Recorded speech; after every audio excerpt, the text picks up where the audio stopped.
The sermon, The Deity of Jesus Christ, was delivered on Sunday morning, December 25th, 1949, at the Branham Tabernacle, Jeffersonville, Indiana, USA.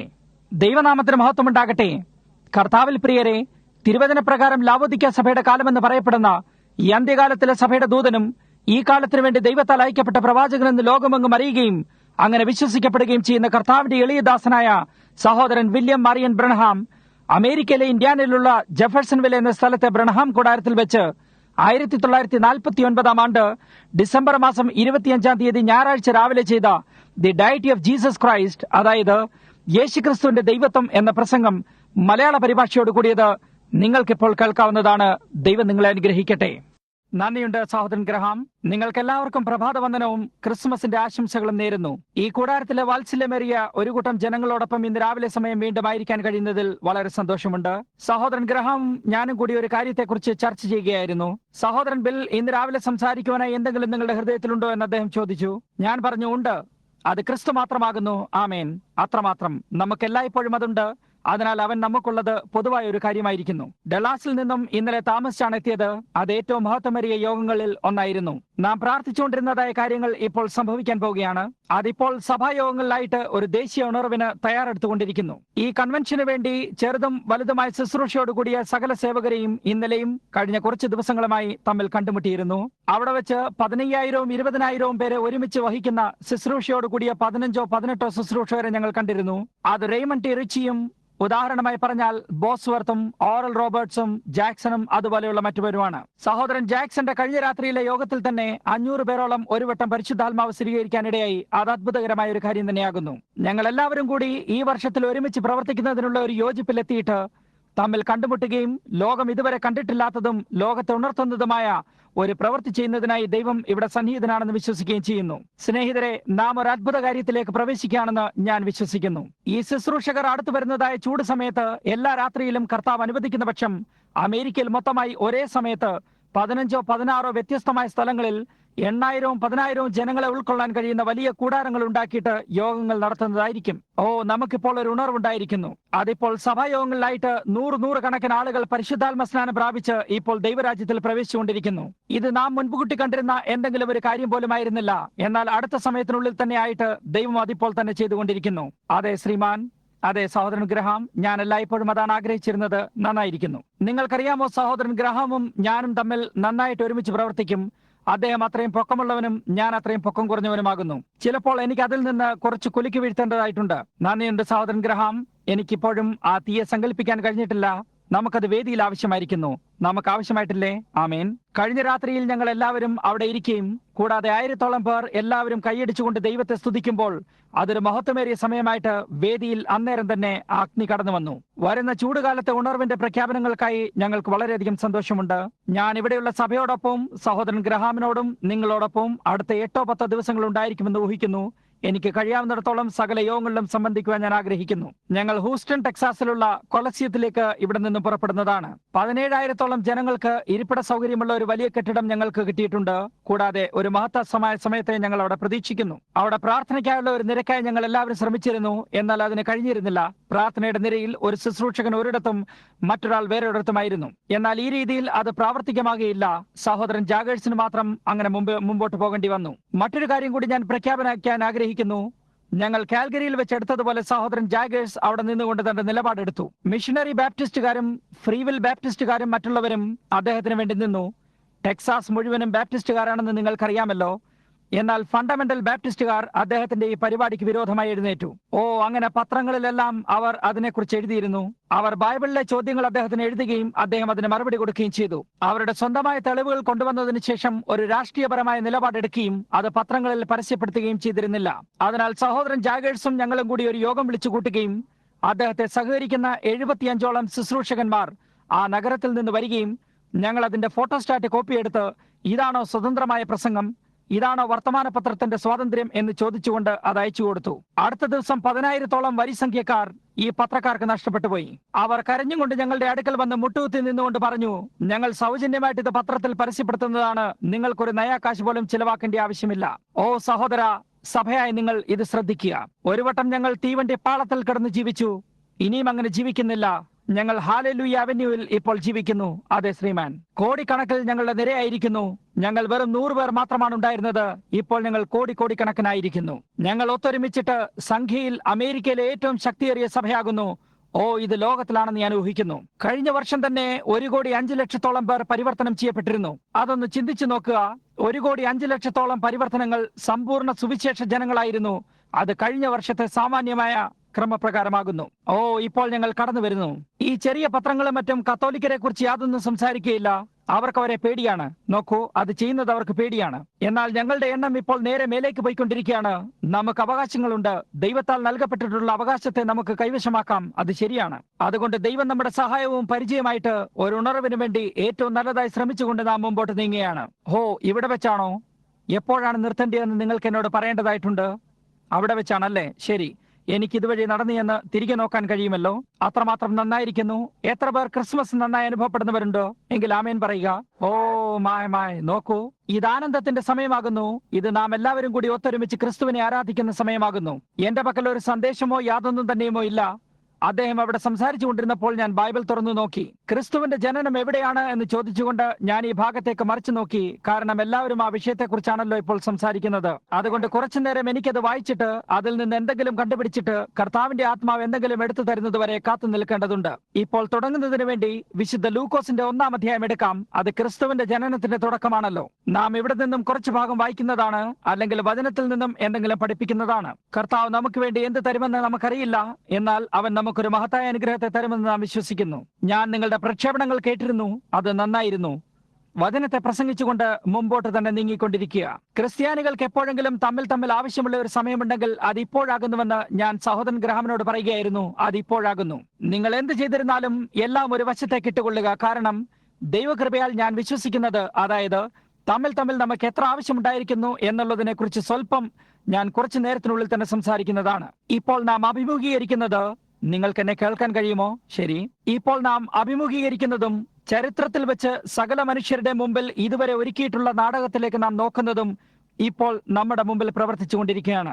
ഇവിടെയുള്ള ലോകത്തിന്റെ വലിയ മൈതാനത്തിൽ ദൈവം ഒരു നാടകം അഭിനയിക്കുന്നത് ഇപ്പോഴാകുന്നു. അതൊരു അത്ഭുതകരമായ കാര്യമായിട്ട് ആ കാര്യം എങ്ങനെയാണ് നീങ്ങിക്കൊണ്ടിരിക്കുന്നതെന്ന് നിങ്ങൾ ലോകത്തിന് ചുറ്റുമായി നോക്കുക. ഹോ സ്നേഹിത, എന്തോ സംഭവിക്കാൻ പോവുകയാണ്. അതിനെക്കുറിച്ച് തന്നെയാണ് ഇപ്പോൾ ഇവിടെ വെച്ച് നാം സംസാരിച്ചു കൊണ്ടിരുന്നത്. അതെല്ലായിടത്തുമായി പൊട്ടിപ്പുറപ്പെട്ട് തുടങ്ങിക്കഴിഞ്ഞിരിക്കുന്നു. ഒരു വലിയ ചിത്രത്തെ ഞാൻ നിങ്ങളുടെ മുമ്പിൽ ചിത്രീകരിക്കാൻ ആഗ്രഹിക്കുന്നു. ഒരു കുഞ്ഞാട് വയലിൽ മേഞ്ഞുകൊണ്ടിരിക്കുന്നത് ഞാൻ കാണുന്നു. ഈ കുഞ്ഞാട് പെട്ടെന്ന് വിസ്മയപ്പെട്ട് നോക്കുന്നു. അതിന്റെ പിന്നിലായുള്ള കാട്ടിച്ചൂരലിൽ ഒരു സിംഹം പെട്ടെന്ന് കടന്നു വരുന്നത് ഞാൻ കാണുന്നു. അതിന്റെ വാല് നിലത്തടിച്ചുകൊണ്ട് ചാടി വീഴുന്നതിനായി കാലുകളെ മുമ്പോട്ട് വെച്ച് തയ്യാറായിരിക്കുന്നു. വയലിൽ മേയുന്നത് സഭയാണ്. കമ്മ്യൂണിസത്തിന്റെ അന്ധകാരം ലോകം മുഴുവൻ ഒരു വലിയ നിഴൽ പോലെ തള്ളിക്കടന്നു വന്നുകൊണ്ടിരിക്കുന്നു. ഇത് വ്യതിരേകത്തിന്റെ നിയമമാണ്. പ്രഭാതത്തിന് മുമ്പ് എല്ലായ്പ്പോഴും ഇരുട്ടായിരിക്കുന്നത് പോലെയാണ്. കാരണം പ്രഭാതം ഇരുട്ടിനെ തള്ളി മാറ്റിക്കൊണ്ട് പൊട്ടിവിടരാൻ പോവുകയാണ്. ഇത് വ്യതിരേകത്തിന്റെ നിയമമായിട്ട് പ്രഭാതം വിടരുന്നതിന് മുമ്പ് കൂരിരുട്ടാകുന്നു. ഇപ്പോൾ നാമും അതേ കാര്യത്തിൽ തന്നെയാകുന്നു. ഇതും പ്രഭാതത്തിന് മുമ്പ് ഇരുട്ടായിരിക്കുന്നത് പോലെയാണ്. ഇരുട്ടിന്റെ നിഴലുകൾ മനുഷ്യന്റെ പാപത്തെ നിവൃത്തിയാക്കുന്നതിനായി തള്ളിക്കടന്നുകൊണ്ടിരിക്കുന്നു. ഈ ക്രിസ്മസിന്റെ സമയത്ത് കമ്മ്യൂണിസ്റ്റ് രാജ്യങ്ങളെല്ലാം ക്രിസ്തു പശുത്തൊഴുത്തിൽ കിടക്കുന്നതിന്റെ പടം അയച്ചു കൊടുക്കുന്നതിന് പകരം അവർ സ്റ്റാലിന്റെ ചിത്രങ്ങളോടുകൂടിയ ചെറിയ പുസ്തകങ്ങൾ അയക്കുന്നത് നിങ്ങൾ ശ്രദ്ധിച്ചുവോ? ദൈവമെന്ന് നടിച്ച് സകലത്തിന് മീതെ തന്നെത്താൻ ഉയർത്തുന്ന എതിരാളി ലോകത്തിന്റെ ഒരു വലിയ ഭാഗത്തെ തന്നെ നിയന്ത്രണത്തിലാക്കുകയാണ്. മറ്റൊരു കാര്യം എന്താണെന്ന് വെച്ചാൽ ഈ കാര്യങ്ങളെല്ലാം തിരുവെഴുത്ത് നിവൃത്തിയാക്കുകയാണ്. മറ്റൊരു കാര്യം കൂടി നിവൃത്തിയാക്കുന്നത് നിങ്ങളുടെ ശ്രദ്ധയിൽ കൊണ്ടുവരാൻ ഞാൻ ആഗ്രഹിക്കുന്നു. നാമമാത്രക്കാരായ ഈ സഭകളിലുള്ള നാമമാത്രക്കാരായ ജനങ്ങൾ ഈ നീക്കത്തിന് എതിരായി എഴുന്നേൽക്കുന്നു എന്നുള്ളതാണ്. അവർ ഭക്തിയുടെ വേഷം ധരിച്ച് ശക്തിയെ ത്യജിക്കുന്നവരായിരിക്കും. അങ്ങനെയുള്ളവരെ വിട്ടൊഴിയുക എന്ന് ബൈബിൾ പറയുന്നു. അവർ അവരുടെ നിലപാടിനെ കുറിച്ച് സംസാരിക്കുന്നു. കമ്മ്യൂണിസം അതിന്റെ നിലപാടെടുക്കുന്നു. ദൈവത്തിന് സ്തുതിയായിരിക്കട്ടെ, പരിശുദ്ധാത്മാവ് അതിന്റെ നിലപാടെടുക്കുന്നു. അതെ, ശത്രു നദി പോലെ വരുമ്പോൾ യഹോവയുടെ ശ്വാസം അതിനെതിരായി തള്ളിപ്പാഞ്ഞു വരും. അത് ശരിയാണ്. സഭ അതിന്റെ നിലപാട് എടുത്തു കഴിഞ്ഞിരിക്കുന്നു. പരിശുദ്ധാത്മാവ് നിറഞ്ഞ സഭയെന്ന് ഞാൻ അതിനെ അർത്ഥമാക്കുന്നു. സ്നേഹിതരെ, അത് മാത്രമാണ് എല്ലാമായിട്ട് എനിക്ക് താല്പര്യമുള്ളതും അതിനുവേണ്ടിയാണ് ഞാൻ ഇവിടെ ആയിരിക്കുന്നതും. പുറത്ത് ഞാൻ രോഗികൾക്ക് വേണ്ടി പ്രാർത്ഥിക്കുന്നു. എന്നാൽ ഇവിടെ ഞാൻ ഒരു കാര്യത്തിൽ താല്പര്യപ്പെടുന്നു. അത് ദൈവത്തിന്റെ വീണ്ടും ജനിച്ച സഭയാകുന്നു. അത് ശരിയാണ്. അത് മാത്രമാണ് ഞാൻ താല്പര്യപ്പെടുന്നത്. എനിക്ക് നിയമാവലിയിലോ ഡീക്കന്മാരിലോ സഭയുടെ ക്രമത്തിലോ അതുപോലെയുള്ള കാര്യങ്ങളിലോ താല്പര്യമില്ല. എന്നാൽ നാം ജീവിക്കുന്നതായി കാലത്ത് സഭയുടെ മേൽ പരിശുദ്ധാത്മാവിന്റെ സ്നാനത്തിൽ ഞാൻ താല്പര്യപ്പെടുന്നു. അത് അടിസ്ഥാനപരമായ കാര്യങ്ങളാകുന്നു. അതിനുവേണ്ടി നാം കാത്തിരിക്കുകയുമാകുന്നു. ഇപ്പോൾ നമുക്ക് പ്രാർത്ഥിക്കാം. സ്വർഗീയ പിതാവേ, ഇന്ന് രാവിലെ സമയം ഞങ്ങളുടെ മധ്യേ നീ ഇറങ്ങി വരണമേ കർത്താവെ. നീ അത് അനുവദിച്ചിട്ട് ദൈവത്തിന്റെ ആത്മാവ് യോഗത്തെ എടുക്കാനിടയാക്കണമേ. കർത്താവെ, ഇവിടെയുള്ള പ്രവൃത്തികളെ അനുഗ്രഹിക്കണമേ. ഞങ്ങളുടെ സഹോദരനായ ഗ്രഹാമിനെ അനുഗ്രഹിക്കണമേ. ഇന്ന് രാത്രിയിലെ റേഡിയോ പ്രക്ഷേപണത്തിൽ അദ്ദേഹത്തിന് ബുദ്ധിയുടെ വാക്കുകളെ കൊടുക്കണമേ. വചനത്തെ പ്രസംഗിച്ചുകൊണ്ട് ജനങ്ങളെ കുലുക്കുവാൻ അദ്ദേഹത്താൽ ഇടയാക്കണമേ. കർത്താവെ, അനുവദിക്കണമേ. പാപികൾ കരഞ്ഞുകൊണ്ട് അവരുടെ മുട്ടുകളിൽ കുത്തി നിന്നുകൊണ്ട് അവരുടെ ഹൃദയത്തെ നിനക്ക് തരുവാനിടയാക്കണമേ. അവിശ്വാസികളായോ അല്ലെങ്കിൽ ക്രിസ്തുവിനെ സ്വീകരിക്കാത്തവരായോ ആരെങ്കിലും ഇവിടെ ഉണ്ടെങ്കിൽ ഇന്ന് രാവിലെ സമയം അവർ കടന്നു വരാനിടയാക്കണമേ. കർത്താവെ, ഇന്ന് രാവിലെ സമയം നിന്റെ ജനങ്ങളുടെ ഹൃദയത്തിൽ ഒരു ഉണർവ് തുടങ്ങണമേ. ഇതൊരു പുതുക്കലിന്റെ സമയമായിട്ട് അവരുടെ ആത്മാക്കളെ പുതുക്കുവാനിടയാക്കണമേ. ഓ പിതാവേ, ഞങ്ങൾ ഇപ്രകാരം ഇത് അപേക്ഷിക്കുന്നു. ഞങ്ങൾ ഓരോരുത്തരുടെയും കൈപിടിച്ച് നീ നിരയിൽ കൂടി ഞങ്ങളെ നീ നടത്തണമേ. നീ ഇവിടെ ഒരുക്കിയിരിക്കുന്ന ഈ വലിയ ചിത്രത്തെ ഞങ്ങൾക്ക് കാണിച്ചു തരണമേ. ഇന്ന് രാവിലെ സമയം നിന്റെ രഹസ്യങ്ങളെ നിന്റെ വിശുദ്ധന്മാരുടെ ഹൃദയത്തിൽ വെളിപ്പെടുത്തിയിട്ട് ഞങ്ങളുടെ മുമ്പിൽ എന്താണ് കിടക്കുന്നതെന്ന് കാണുവാനിടയാക്കണമേ. അങ്ങനെ ഞങ്ങൾ മുമ്പോട്ട് പോകുമ്പോൾ ദൈവത്തിന്റെ സേനയിൽ ശത്രുവിനെ എതിരേൽക്കുന്നതിനായി ധീരന്മാരായ പടയാളികളായി പോകാനിടയാക്കണമേ. അവന്റെ തന്ത്രങ്ങളെ അറിയാതെ ഞങ്ങൾക്ക് അവനെ എങ്ങനെ നേരിടാൻ കഴിയും? ഇന്ന് രാവിലെ അത് മനസ്സിലാക്കുവാനും അവന്റെ പൂർവ്വതലത്തെ കാണുന്നതിനും അതിടെയായിട്ട് എവിടെയാണ് അവനുമായി കണ്ടുമുട്ടേണ്ടതെന്ന് അറിയുവാൻ ഞങ്ങളെ സഹായിക്കണമേ. യേശുവിന്റെ നാമത്തിൽ അപേക്ഷിക്കുന്നു, ആമേൻ. 2-ാമത്തെ അധ്യായത്തിൽ നിന്ന് നമുക്കിത് വായിക്കാം. ആ കാലത്ത് ലോകമൊക്കെയും പേർവഴി ചാർത്തണം എന്ന അഗസ്തോസ് കൈസറുടെ ഒരു ആജ്ഞ പുറപ്പെട്ടു. കൊറേനിയസ് സുറിയാനി നാട് വാഴുമ്പോൾ ഈ 1-ാമത്തെ ചാർത്തലുണ്ടായി. എല്ലാവരും ചാർത്തപ്പെടേണ്ടതിന് താന്താന്റെ പട്ടണത്തിലേക്ക് യാത്രയായി. അങ്ങനെ യോസഫും ദാവീദിന്റെ ഗൃഹത്തിലും കുലത്തിലുമുള്ളവനാകൊണ്ട് തനിക്ക് വിവാഹം നിശ്ചയിച്ചിരുന്ന മറിയ എന്ന ഗർഭിണിയായ ഭാര്യയോടുകൂടെ ചാർത്തപ്പെടേണ്ടതിന് ഗലീലയിലെ നാസറത്ത് പട്ടണം വിട്ട് യഹൂദിയയിൽ ബേത്ലഹേം എന്ന ദാവീദിൽ പട്ടണത്തിലേക്ക് പോയി. അവർ അവിടെ ഇരിക്കുമ്പോൾ അവൾക്ക് പ്രസവത്തിനുള്ള കാലം തികഞ്ഞു. അവൾ ആദ്യജാതനായ മകനെ പ്രസവിച്ചു. ശീലകൾ ചുറ്റി വഴിയമ്പലത്തിൽ അവർക്ക് സ്ഥലമില്ലായകയാൽ പശുത്തൊട്ടിയിൽ കിടത്തി. ഇന്ന് രാവിലെ ഞാൻ ഉപയോഗിക്കുന്ന ഭാഗത്ത് എത്തുന്നത് വരെ ഇതൊരു പശ്ചാത്തലമായി കിടക്കട്ടെ. നിങ്ങൾ എല്ലാവരും ഇപ്പോൾ കർത്താവിന്റെ ആത്മാവിലായിരിക്കാൻ അനുവദിക്കുക. നാം എല്ലാവരും ലോകം മുഴുവനും ഇന്ന് യേശുവിന്റെ ജന്മത്തെ ആഘോഷിക്കുകയും അത് വെറുമൊരു ആചാരമുറയായിരിക്കുകയും ചെയ്യുന്നു. യേശു ജനിച്ചത് ഡിസംബർ 5-നോ അല്ലെങ്കിൽ ഡിസംബർ 25-നോ ആയിരുന്നില്ല. അത് അസാധ്യമായ കാര്യമാണെന്ന് നമുക്കറിയാം. ആ സമയത്ത് യഹൂദയുടെ മലകൾ മഞ്ഞിനാൽ നിറയപ്പെട്ടിരുന്നതിനാൽ അതെങ്ങനെ സംഭവിക്കാൻ കഴിയും? പൊതുവായും ജ്യോതിഷത്താലും മറ്റും നോക്കുകയാണെങ്കിൽ യേശു ജനിച്ചത് ഏപ്രിൽ ആദ്യത്തോട് ചുറ്റുമായ വസന്തകാല സമയത്തായിരുന്നു.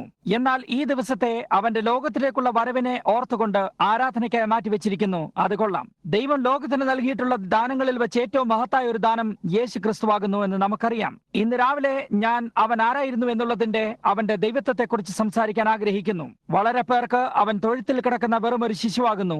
അത് ഈ ചിത്രങ്ങളിൽ വെറുമൊന്നു മാത്രവും കൂടാതെ ഈ നാടകത്തിൽ അവൻ വാസ്തവത്തിൽ എന്താണെന്നും അവന്റെ ദൈവത്വം എന്താണെന്നുമുള്ളത് കൊണ്ടുവന്ന് അത് കാണിക്കുന്നതിനായി ഒരുക്കിയിരിക്കുന്ന ഒരു ഭാഗമാകുന്നു. യോഹന്നാൻ സംസാരിക്കാൻ തുടങ്ങിയ നാളുകൾ തൊട്ട് തന്റെ വരവിനെ കുറിച്ച് അവൻ തിരുവെഴുത്തിൽ പറഞ്ഞിരുന്നു. നേരെ പിന്നിലേക്ക് പോയി ഉത്പത്തിയുടെ പുസ്തകത്തിൽ നോക്കിയാലും സ്ത്രീയുടെ സന്തതി പാമ്പിന്റെ തല തകർക്കും എന്ന് പ്രവചിച്ചിരിക്കുന്നു. അത് യേശു ക്രിസ്തു എന്ന ഈ ബാലനെ വാഗ്ദത്തം ചെയ്യുകയായിരുന്നു. അങ്ങനെ അവൻ സകല പ്രവാചകന്മാരിൽ കൂടിയും പ്രവചിക്കപ്പെട്ടു. ബൈബിളിൽ എഴുതിയിരിക്കുന്ന പ്രവാചകന്മാരിൽ മിക്കവാറും എല്ലാവരും തന്നെ അവന്റെ ലോകത്തിലേക്കുള്ള വരവിന്റെ ആദ്യത്തെയും 2-ാമത്തെയും ആഗമനത്തെക്കുറിച്ച് സംസാരിച്ചിരിക്കുന്നു. യേശുവിന്റെ വരവ് 3 വട്ടമാകുന്നു. അവൻ ആദ്യത്തെ വട്ടം തന്റെ സഭയെ വീണ്ടെടുക്കുന്നതിനായി വന്നു. 2-ാമത്തെ വട്ടം തന്റെ സഭയെ സ്വീകരിക്കുന്നതിനായി വരുന്നു.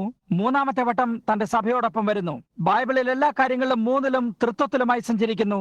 എന്നാൽ ക്രിസ്തുവിൽ എല്ലാം ഒന്നാകുന്നു. ഓർക്കുക, അവൻ ആദ്യത്തെ വട്ടം തന്റെ സഭയെ വീണ്ടെടുക്കുന്നതിനും 2-ാമത്തെ വട്ടം തന്റെ സഭയെ സ്വീകരിക്കുന്നതിനും 3-ാമത്തെ വട്ടം തന്റെ സഭയോടൊപ്പം രാജാവും രാജ്ഞിയുമായി വരുന്നു. ഇപ്പോൾ അവന്റെ ആദ്യത്തെ വരവിനെ പറ്റി സ്വല്പമായിട്ടൊന്ന് സംസാരിച്ചിട്ട് അവൻ ഇവിടെ സന്നിഹിതനായിരിക്കുന്നതിനെയും പിന്നെ അവന്റെ 2-ാമത്തെ വരവിനെയും കർത്താവ് അനുവദിക്കുന്ന പക്ഷം 3-ാമത്തേതിനെയും കുറിച്ച് നമുക്ക് സംസാരിക്കാം. ഈ കാലത്ത് സഭയ്ക്കെതിരായി ഒരു വലിയ ഉപദ്രവമുണ്ടായി. ഓഗസ്തൂസ് കൈസർ ജനങ്ങൾ ചാർത്തപ്പെടുന്നതിന്റെ ഒരു വലിയ പദ്ധതി ഉണ്ടാക്കി. അതൊരു ഉദ്ദേശത്തിന് വേണ്ടി മാത്രമാണ് ചെയ്തിരുന്നത്. അതിനാൽ ദൈവത്തിന്റെ മഹത്തായ ഈ പ്രവചനം നിവൃത്തിയാക്കപ്പെടും. ബൈബിളിൽ എന്തെങ്കിലും സ്വല്പം ഗൂഢാർത്ഥമായും സ്വല്പം അന്ധവിശ്വാസപരമായും തോന്നിക്കുന്ന എന്തെങ്കിലും കാര്യങ്ങൾ നിങ്ങൾ കാണുമ്പോൾ ചെയ്യേണ്ടിയ ഒരേ ഒരു കാര്യമെന്നത് ദൈവത്തിന് ഒരു സ്വല്പം സമയം കൊടുക്കുക എന്നതാണ്. ദൈവം ധൃതിയിലല്ല, നാം ആണ് ധൃതി വെക്കുന്നത്.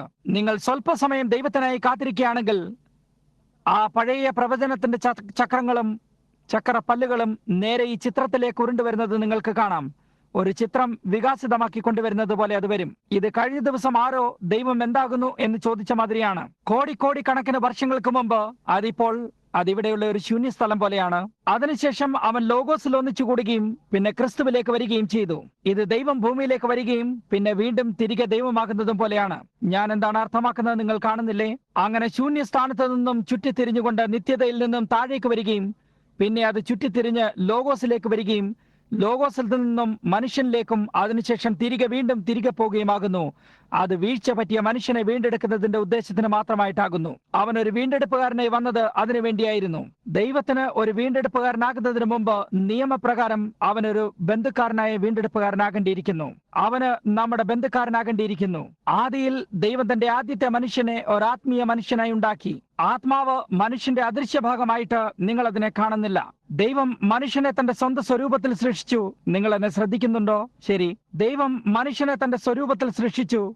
ദൈവം ആത്മാവാകുന്നുവെന്ന് ബൈബിൾ പറയുന്നു. ഇന്ന് പരിശുദ്ധാത്മാവിന് സഭയുടെ മേൽ അധികാരമുള്ളതുപോലെ ആദ്യത്തെ മനുഷ്യന് സകല സൃഷ്ടിയുടെ മേൽ അധികാരമുണ്ടായിരുന്നു. അവൻ സൃഷ്ടിയെ നയിച്ചിരുന്നു. അവൻ ജീവജന്തുക്കളെ നയിച്ചിരുന്നു. എന്നാൽ നിലത്ത് വേല ചെയ്യുവാൻ മനുഷ്യനുണ്ടായിരുന്നില്ല. അതിനാൽ ദൈവം നിലത്തെ പൊടി കൊണ്ട് മനുഷ്യനെ നിർമ്മിച്ചു. ആ മനുഷ്യന് ദൈവം ഒരുപക്ഷെ കുരങ്ങിന്റെ മാതിരി കൈകളും കരടിയുടെ മാതിരി കാലുകളും കൊടുത്തെന്നിരിക്കാം. അവൻ എന്തൊക്കെ ചെയ്തിരുന്നാലും അവനെല്ലാം കൂടി ഒരുമിച്ച് കൂട്ടി ഒരു മനുഷ്യനെ നിർമ്മിച്ചു. എന്നാൽ ഈ മനുഷ്യനിൽ ദൈവം തന്റെ അനശ്വരമായ ഒരിക്കലും മരിക്കാൻ കഴിയാത്ത തന്റെ ആത്മാവിനെ ഇടുകയും അവൻ ഒരു മൃഗത്തിലും കൂടിയവനായിട്ട് അവൻ ഒരു മനുഷ്യനായി തീരുകയും ചെയ്തു. അതിനുശേഷം ഇവിടെയുള്ള ഈ മനുഷ്യനെ കുറിച്ച് നിരീശ്വരവാദികളും ഇവിടെ ചുറ്റുമായി നിൽക്കുന്ന ചിലരും ഇപ്പോൾ വാദിക്കുന്നുവെന്ന് ഞാൻ വിചാരിക്കുന്നു. എന്നാൽ ദൈവം തന്റെ വെളിച്ചത്തെ പകരുന്ന നാഴിക എത്തിയിരിക്കുകയും ദൈവം ഈ കാര്യങ്ങളെ വെളിപ്പെടുത്തുന്ന നാഴിക ഇവിടെ എത്തിയിരിക്കുകയും ചെയ്യുന്നു. അത് ശരിയാണ്. അവന്റെ കാലുകൾ കരടിയെ പോലെയും അവന്റെ കരങ്ങൾ ആൾക്കുരങ്ങിനെ പോലെയും മറ്റുമാണെന്ന് അവർ ഇപ്പോൾ വാദിക്കുകയും അതുകൊണ്ട് മനുഷ്യന്റെ ഉദ്ഭവം ഈ മൃഗങ്ങളിൽ നിന്നുമാണെന്ന് അവർ പറയാൻ ശ്രമിക്കുകയുമാണ്. അതിന് ഇതുമായിട്ട് യാതൊന്നും തന്നെ ചെയ്യാനില്ല. ഇതൊരു വീട് മാതിരി അവന് വസിക്കുന്നതിന് വേണ്ടി മാംസം കൊണ്ടുണ്ടാക്കിയ ഒരു ശരീരമാകുന്നു. ഇത് തിരികെ ഭൂമിയിലെ പൊടിയിലേക്ക് ചേരും. എന്നാൽ ആത്മാവ് അനശ്വരമാകുന്നു. അത് ദൈവത്തിൽ നിന്ന് വരുന്നു. അത് ദൈവത്തിന്റെ സ്വരൂപമാകുന്നു. ദൈവം ആത്മാവാകുന്നു. മനുഷ്യന് തന്റെ ഉദ്ഭവം ഏദൻ തോട്ടത്തിൽ വെച്ച് നഷ്ടപ്പെട്ടു. പാപത്താലും അവിശ്വാസത്താലും മനുഷ്യന് ദൈവവുമായുള്ള ബന്ധവും സംസർഗവും നഷ്ടപ്പെട്ടു പോയി. അവിശ്വാസം എന്തിലായിരുന്നു? ദൈവത്തിന്റെ വചനത്തിലായിരുന്നു. ഒരു വട്ടം ഒരു ചിത്രം വരച്ചിട്ട് അതിൽ ദൈവത്തിന്റെ വചനത്തെ ഉപേക്ഷിക്കുന്നതിൽ കൂടെ എത്രമാത്രം അവളുടെ കണ്ണുകൾ തുറക്കുമെന്ന് ഹവ്വയോട് പറഞ്ഞിരുന്നു. ന്യായവാദത്തിനായി ഇവിടെ നോക്കുക. ന്യായവാദവും ദൈവത്തിന്റെ വചനവും തമ്മിൽ വളരെ വ്യത്യാസമുണ്ട്. ദൈവത്തിന്റെ വചനം സത്യമാകുന്നു. ന്യായവാദം വ്യാജമാകുന്നു. ഒന്നുമില്ലാത്തതിനോട് ന്യായവാദം ചെയ്യാൻ കഴിയില്ല. അത് ശരിയാണ്. നമ്മുടെ മനസ്സിന് ദൈവത്തിന്റെ നിത്യമായ ബുദ്ധിയുടെ ആഴം കാണുന്നതിനുള്ളത്രയും കഴിവോ അല്ലെങ്കിൽ ഒരിക്കലും കാണുന്നതിനോ കഴിയില്ല. ആ കാരണത്താൽ നിങ്ങൾക്ക് വചനവുമായിട്ട് ന്യായവാദം നടത്താൻ കഴിയില്ല. നിങ്ങൾക്ക് ഇത് വിശ്വസിക്കേണ്ടിയിരിക്കുന്നു. അങ്ങനെ നമ്മുടെ ആദ്യത്തെ പിതാവും മാതാവിലും കൂടി പിൻസമയത്ത് ആ ചിത്രം വരയ്ക്കപ്പെടുകയും അത് കഴിഞ്ഞ് അവർ വീഴ്ചയിലെത്തുകയും ചെയ്തു. അത് ദൈവവുമായുള്ള ബന്ധത്തെ തകർത്തു കളയുകയും ഏദൻ തോട്ടത്തിൽ നിന്നും അവർ പുറത്താക്കപ്പെടുകയും ചെയ്തു.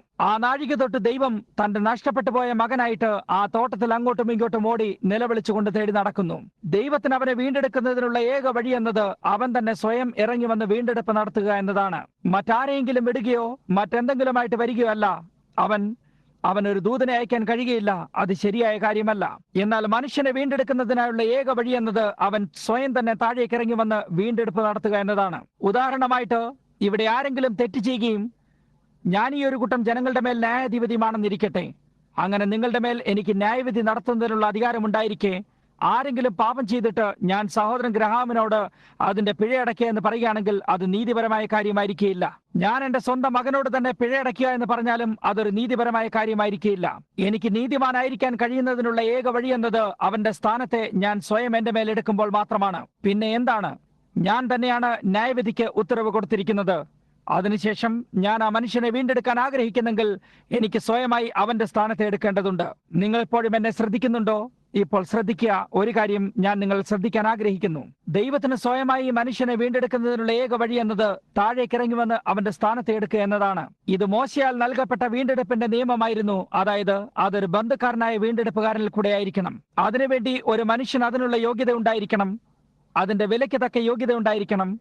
അതിനുശേഷം തന്റെ പൊതുവായ സാക്ഷ്യത്തിൽ കൂടെ ആരുടെയെങ്കിലും നഷ്ടപ്പെട്ടു പോയ സ്വത്ത് വീണ്ടെടുക്കുകയും ചെയ്യാം. അവിടെ ദൈവം അതിന് യോഗ്യനായിരുന്നു. 1900 വർഷങ്ങൾക്ക് മുമ്പ് ഒരു ബാലന്റെ രൂപത്തിൽ അവൻ താഴേക്ക് ഇറങ്ങി വരികയും പരിശുദ്ധാത്മാവിനാൽ നിഴലിട്ട് ഒരു പുൽത്തൊഴുത്തിൽ ജനിക്കുകയും ചെയ്തു. അതൊരു ലൈംഗിക വികാരത്തോടു കൂടിയതായിരുന്നില്ല. അവൻ ദൈവമായിരുന്നു. ദൈവത്തിന്റെ രക്തം അവന്റെ മേലാകുന്നു. ഒരു കുട്ടി എപ്പോഴും അതിന്റെ പിതാവിന്റെ രക്തമാകുന്നു, ഒരിക്കലും അതിന്റെ മാതാവിന്റേതല്ല. നമുക്കെല്ലാവർക്കും അതറിയാം. ഞാനത് പലപ്പോഴും ഇതിനു മുമ്പ് ഇതിവിടെ പഠിപ്പിച്ചിട്ടുണ്ട്. അതായത് ഒരു ശിശുവിന്റെ ഉള്ളിൽ അവന്റെ മാതാവിന്റെ ഒരംശം പോലും രക്തമുണ്ടായിരിക്കുന്നില്ല, ഒരംശം പോലുമില്ല. ഇല്ല, യാതൊന്നും ചെയ്യുന്നില്ല. അതെല്ലായ്പ്പോഴും പുരുഷന്റെ രക്തമാകുന്നു. ഒരു പിടക്കോഴിക്ക് മുട്ടയിടാൻ കഴിയും, എന്നാൽ അത് ബീജസംയോഗം ചെയ്യപ്പെടുന്നില്ലെങ്കിൽ അതൊരിക്കലും വിരിയുകയില്ല. ആ മുട്ട കാണാൻ എത്ര സുന്ദരമായാലും പിടക്കോഴി അതിന്മേലിരുന്ന് എത്ര ചൂടാക്കിയാലും അതൊരു കാര്യമല്ല. അതപ്പോഴും ഉൽപാദനശേഷിയുള്ളതായിരിക്കില്ല. അത് ശരിയാണ്, ആൺപക്ഷി വന്ന് പെൺപക്ഷിയുടെ കൂടെ ആയിരിക്കാത്തിടത്തോളം കാലം അത് അവിടെ കിടന്ന് ചീഞ്ഞു പോകും. ജീവാണു ആണിൽ നിന്നും വരുന്നു. ആ കാരണത്താൽ മറിയം പുരുഷനെ അറിയാതെ പുരുഷനും ദൈവവുമായ സർവശക്തനായ യഹോവയുടെ കൂടെ ആയിട്ട് ദൈവം അവളുടെ മേൽ നിഴലിടുകയും ദൈവം സൃഷ്ടാവായിരിക്കെ രക്തകോശങ്ങൾ മറിയത്തിന്റെ ഉദരത്തിൽ സൃഷ്ടിക്കുകയും ചെയ്തു. യാതൊരു മനുഷ്യനെയും അറിഞ്ഞിരുന്നില്ല. അത് നമ്മെ ലൈംഗിക വികാരത്താൽ ഇവിടെ കൊണ്ടുവന്ന ജീവനിൽ നിന്നും വീണ്ടെടുക്കുന്നതിനായി ദൈവത്തിന്റെ സൃഷ്ടിക്കപ്പെട്ട രക്തത്തെ കൊണ്ടുവന്നു. അതിനുശേഷം ആ രക്തം ഇമ്മാനുവേലിന്റെ ചങ്കിൽ നിന്നും കാൽവരിയിലെ കുരിശിങ്കൽ വെച്ച് ഒഴുകുകയും ഇന്നും അതിന് രക്ഷിക്കുന്നതിന്റെയും വിടുവിക്കുന്നതിന്റെയും അതേ വിശുദ്ധ ശക്തി ഉണ്ടായിരിക്കുകയും കാൽവരിയിൽ വെച്ച് പകർന്ന അതേ ശക്തി തന്നെ ഉണ്ടായിരിക്കുകയും ചെയ്യുന്നു. നിങ്ങളത് വിശ്വസിക്കുന്നുണ്ടോ? ആമേൻ. ഇപ്പോൾ അത് ശരിയാണ്. നാം ദൈവത്തിന്റെ രക്തത്താൽ വീണ്ടെടുക്കപ്പെട്ടവരാകുന്നു. നാം രക്തത്താൽ വിലയ്ക്ക് വാങ്ങപ്പെട്ടവരും രക്തത്താൽ വീണ്ടെടുക്കപ്പെട്ടവരുമാണെന്ന് ബൈബിൾ പറയുന്നു. അത് ദൈവത്തിന്റെ സ്വന്തം രക്തമാകുന്നു. അത് ദൈവത്തിന്റെ രക്തം എങ്ങനെയാകുന്നു? ദൈവത്തിന്റെ രക്തമില്ലല്ലോ. അതിനെങ്ങനെ കഴിയും? അത് നമ്മെ വീണ്ടെടുക്കുന്നതിന് വേണ്ടി സൃഷ്ടിക്കപ്പെട്ട ദൈവത്തിന്റെ രക്തം ദൈവം സൃഷ്ടിച്ച അതേ ശരീരത്തിൽ തന്നെ വന്ന് അത് ജീവിക്കാനുണ്ടായത്. ആ കാരണത്താൽ അവന് പരീക്ഷയിൽ കൂടി പാടുപെടേണ്ടി വന്നു.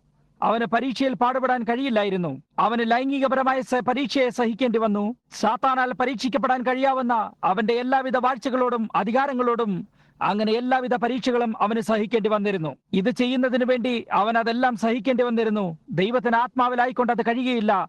അതിന് ദൈവം ജഡത്തിലാകേണ്ടിയിരിക്കുന്നു. ഇന്ന് രാവിലെ സമയം ഞാൻ ക്രിസ്തുവിന്റെ ദൈവത്വത്തെ കുറിച്ചാണ് സംസാരിക്കുന്നത്. അതിനാൽ നാം ആരെയാണ് ഇന്ന് ആരാധിക്കുന്നതെന്ന് നമുക്ക് എല്ലാവർക്കും അറിയാൻ കഴിയുമല്ലോ. പുൽത്തൊഴുത്തിൽ ഒരു ശിശുവിനെയോ അല്ലെങ്കിൽ ഒരു സാന്റാക്ലോസിനെയോ അല്ല, എന്നാൽ സർവശക്തനായ ദൈവത്തെ, അവന്റെ പുത്രനിലുള്ള ദൈവത്വത്തിൽ കൂടി നാം ആരാധിക്കുന്നു. ശ്രദ്ധിക്കുക, അതിനുശേഷം ആ രക്തം താഴേക്ക് വന്നു. അത് ക്രിസ്തുവേശുവിലായിരുന്നു. ദൈവം സ്വയം ആത്മാവിൽ നിന്നും പുറത്തു വന്ന് ക്രിസ്തുവേശുവിലായി. ദൈവം ക്രിസ്തുവിലായിക്കൊണ്ട് ലോകത്തെ തന്നോട് നിരപ്പാക്കിയെന്ന് ബൈബിൾ പറയുന്നു. അത് ശരിയല്ലേ? ദൈവം സ്വയമായി യഹോവ ക്രിസ്തുവിൽ ജീവിക്കുകയും നമുക്ക് വേണ്ടി ഒരു ബന്ധുക്കാരനാകുകയും ചെയ്തു. കാരണം അവൻ നമ്മെ പോലെ തന്നെ മനുഷ്യ ശരീരത്തിൽ ജനിച്ചിരുന്നു. അത് ശരിയല്ലേ? രക്തകോശങ്ങൾ ദൈവത്താൽ വികസിക്കപ്പെടുകയും മാംസകോശങ്ങൾ മറിയത്തിന്റെ ഉദരത്തിൽ വികസിക്കപ്പെടുകയും ചെയ്തിട്ട് അത് ഈ ശിശുവിനെ കൊണ്ടുവന്നു. അങ്ങനെ ദൈവം മനുഷ്യ ശരീരത്തിൽ വന്ന് ജീവിക്കുകയും നമ്മെ പോലെ എല്ലാ രീതിയിലും പരീക്ഷിക്കപ്പെടുകയും ചെയ്തു. നിങ്ങൾ അത് വിശ്വസിക്കുന്നുണ്ടോ? ശരി. അങ്ങനെ അവനത് ചെയ്തപ്പോൾ അവൻ തന്റെ രക്തത്തെ സൗജന്യമായി നൽകി. അവനത് ചെയ്യേണ്ടതായിട്ടുണ്ടായിരുന്നില്ല. അവൻ ആ ബലിയെ ചെയ്തു. അവന് നേരെ മഹത്വത്തിലേക്ക് പോകാമായിരുന്നു. മലമുകളിലെ രൂപാന്തരണ സമയത്തെ പോലെ അവന് രൂപാന്തരപ്പെട്ട് സ്വർഗത്തിലേക്ക് പോകുവാനും ഒരിക്കലും നമുക്ക് വേണ്ടി മരിക്കേണ്ട ആവശ്യമുണ്ടായിരുന്നില്ല. എന്നാൽ നമുക്ക് വേണ്ടി മരിക്കാൻ ആഗ്രഹിച്ചുകൊണ്ട് അവൻ തന്റെ രക്തത്തെ കാൽവരിയിൽ നിന്നും സൗജന്യമായി നമുക്ക് നൽകി. അത് ശരിയാണ്. അവൻ വ്യസനപാത്രമായും രോഗം ശീലിച്ചവനുമായിട്ട് ഒരു പൊതുവായ സാക്ഷ്യം നടത്തി. റൂത്തിന്റെ പുസ്തകത്തിൽ ബോവാസ് ക്രിസ്തുവിന്റെ ഒരു മാതൃകയായിക്കൊണ്ട് വളരെ മനോഹരമായി അത് ചിത്രീകരിച്ചിരിക്കുന്നു. അവിടെ നവോമി പിമ്പോക്കയായിട്ട് തന്റെ സ്വന്തം ദേശം വിട്ട് അന്യദേശത്ത് പോകുകയും റൂത്തുമായി തിരികെ വരുന്നതും നാം കാണുന്നു. റൂത്ത് അവിടെ എത്തിയപ്പോൾ അവൾ ഒരു മൊവാബ് ദേശക്കാരിയായിരുന്നു. അവൾ തിരികെ എത്തിയപ്പോൾ അവൾ ഒരു മൊവാബ്യക്കാരിയായിരുന്നു. അത് അന്യജാതിയായ മണവാട്ടി സഭയുടെ ഒരു പൂർണ്ണമായ ചിത്രമാകുന്നു. അവൾ നവോമിയെ വിടാൻ ചെന്നപ്പോൾ നവോമി അവളെ ചുംബനം ചെയ്തിട്ട് തിരികെ നിന്റെ ജനങ്ങളുടെ അടുക്കൽ മടങ്ങിപ്പോകാൻ എന്ന് അവളോട് പറഞ്ഞു. അവൾ പറഞ്ഞു, ഞാൻ നിന്നോടൊപ്പം നിന്റെ ജനങ്ങളുടെ അടുക്കൽ വരും. നിന്റെ ജനം എന്റെ ജനം, നീ വസിക്കുന്നിടത്ത് ഞാൻ വസിക്കും. നിന്റെ ദൈവം തന്നെ എന്റെ ദൈവമായിരിക്കട്ടെ. മരണമല്ലാതെ യാതൊന്നും നമ്മെ വേർപെടുത്താൻ ഇടയാകാതിരിക്കട്ടെ. നീ മരിക്കുന്നിടത്ത് ഞാനും മരിക്കും, നീ അടക്കപ്പെടുന്നിടത്ത് ഞാനും അടക്കപ്പെടും. ഇവിടെ അന്യജാതി സഭ ക്രിസ്തുവിലേക്ക് വരുന്നതിന്റെ ഒരു ചിത്രമാണ് ഉണ്ടായിരിക്കുന്നത്. കാരണം ഒരിക്കൽ നാം അന്യരും ലോകത്തിൽ ദൈവമില്ലാത്തവരുമായിരുന്നു. യഹൂദന്മാർ മാത്രമാണ് രക്ഷിക്കപ്പെട്ടിരുന്നത്. എന്നാൽ നാം ക്രിസ്തുവിൽ മരിച്ചിരിക്കെ അബ്രഹാമിന്റെ വംശവും വാഗ്ദത്തപ്രകാരം അവകാശികളുമാകുന്നു. അങ്ങനെ ക്രിസ്തുവിന് ഒരു അന്യജാതിയായ മണവാട്ടിയെ കിട്ടി. അത് ശരിക്കും സത്യമാകുന്നു. നവമിയുടെ നഷ്ടപ്പെട്ട സ്വത്ത് ബോവാസിന് വീണ്ടെടുക്കേണ്ടിയിരുന്നു. അത് ഇസ്രായേലിന്റെ പിമ്പോക്ക അവസ്ഥയായിരുന്നു. അങ്ങനെ ബോവാസ് അതിനുവേണ്ടി അവിടേക്ക് കടന്നു വന്നിട്ട് നഗരവാതിൽക്കൽ വെച്ച് അവന്റെ ചെരുപ്പൂരി മൂപ്പന്മാരുടെ മുമ്പിൽ ഒരു പൊതുവായ സാക്ഷ്യം നടത്തിയിട്ട് ആ നഷ്ടപ്പെട്ടു പോയ സ്ത്രീയെയും അവളുടെ സമ്പത്തിനെയും വീണ്ടെടുക്കേണ്ടിയിരുന്നു. അത് ചെയ്യുന്നതിൽ കൂടെ അവൻ കാത്തിരുന്നതായ സ്ത്രീയെ അവന് മണവാട്ടിയായി കിട്ടുകയും ചെയ്തു. തനിക്ക് മണവാട്ടിയെ കിട്ടുന്നതിന് വേണ്ടി ആദ്യമായിട്ട് ആ സ്ത്രീയെ വീണ്ടെടുക്കേണ്ടിയിരിക്കുന്നു. നിങ്ങൾക്കിത് മനസ്സിലാകുന്നില്ലേ? അതേ കാര്യം തന്നെയാണ് ക്രിസ്തു ചെയ്തത്. അവൻ യെരുശലേമിന്റെ വാതിൽക്കൽ വെച്ച് അടിക്കപ്പെടുകയും പീഡിപ്പിക്കപ്പെടുകയും ചെയ്തുകൊണ്ട് ഗോൽഗോത്ത മലമുകളിലെ കാൽവരിയിലേക്ക് നയിക്കപ്പെട്ടപ്പോൾ അവൻ ഒരു പൊതുവായ സാക്ഷ്യം അവിടെ നടത്തി. തന്റെ രക്തത്താൽ അവൻ മലയെ കുളിപ്പിക്കുകയും അതൊരു പൊതുവായ സാക്ഷ്യമായിട്ട് ആദ്യ തുടങ്ങി വീഴ്ച പ്രാപിച്ച സകല സമ്പത്തും വീണ്ടെടുക്കുകയും തന്റെ ജനങ്ങളെ പാപത്തിന്റെ ശാപത്തിൽ നിന്നും പാതാളത്തിന്റെ പിടിയിൽ നിന്നും അവൻ വീണ്ടെടുക്കുകയും ചെയ്തു. സഭയ്ക്ക് ഇപ്പോഴുള്ളതിലും കൂടുതൽ അന്ത്യകാലത്ത് ആവശ്യമുള്ളതായി വരുമെന്ന് അവൻ അറിഞ്ഞിരുന്നു. അതിനാൽ അവൻ പറഞ്ഞു, ഞാൻ നിങ്ങളെ അനാഥരായി വിടുകയില്ല. ഞാൻ പിതാവിനോട് ചോദിക്കും, അവൻ പരിശുദ്ധാത്മാവെന്ന മറ്റൊരു കാര്യസ്ഥനെ എന്നേക്ക് നിങ്ങളോടുകൂടെ ഇരിക്കേണ്ടതിന് നിങ്ങൾക്ക് അയച്ചു തരും. കുറഞ്ഞൊന്നു കഴിഞ്ഞാൽ ലോകം എന്നെ കാണുകയില്ല, എന്നാൽ ഞാൻ സ്വർഗത്തിലേക്ക് പോയിട്ട് ഈ കാര്യങ്ങളെല്ലാം ശരിയാക്കിയിട്ട് തിരികെ വന്ന് ലോകാവസാനത്തോളം നിങ്ങളോടുകൂടെയും നിങ്ങളിലുമായിരിക്കും. അതിനെക്കുറിച്ചാണ് ഞാൻ സംസാരിക്കുന്നത്. നിങ്ങൾ എപ്പോഴും എന്നെ കേൾക്കുന്നുണ്ടോ? എങ്കിൽ ആമേൻ പറയുക. അത് ശരിയാണ്. അതിനെക്കുറിച്ചാണ് ഞാൻ സംസാരിച്ചു കൊണ്ടിരിക്കുന്നത്. അതവൻ വീണ്ടും തന്റെ ശക്തിയിൽ വരുന്നതാണ്. കാലങ്ങൾ കടന്നുപോയിരിക്കുന്നു. ഹോ, അവൻ ആരാകുന്നു? ഇന്ന് രാവിലെ അവർ അവനെ ആരാധനയുടെ ഒരു ചെറിയ വസ്തുവായി എവിടെയെങ്കിലും ഒരു ചെറിയ പുൽത്തൊഴുത്തുണ്ടാക്കി അതിൽ വെച്ചുകൊണ്ട് ചിന്തിക്കുന്നു. ഞാൻ അങ്ങനെ അത് വിചാരിക്കുന്നില്ല. ഇന്ന് രാവിലെ സമയം പരിശുദ്ധാത്മാവിനാൽ ക്രിസ്തുവിനെ നമ്മുടെ ഹൃദയങ്ങളിൽ മഹത്വത്തിന്റെ ആശയായി ഞാൻ ചിന്തിക്കുന്നു. ഓ, ലോകത്താൽ കുറ്റം വിധിക്കപ്പെട്ടിരിക്കുന്നു. ദൈവം ഈ ലോകത്തിൽ എല്ലായ്പ്പോഴും വരികയും അങ്ങനെ വരുമ്പോൾ ലോകം അവനെ വെറുക്കുകയും ചെയ്തിരുന്നു.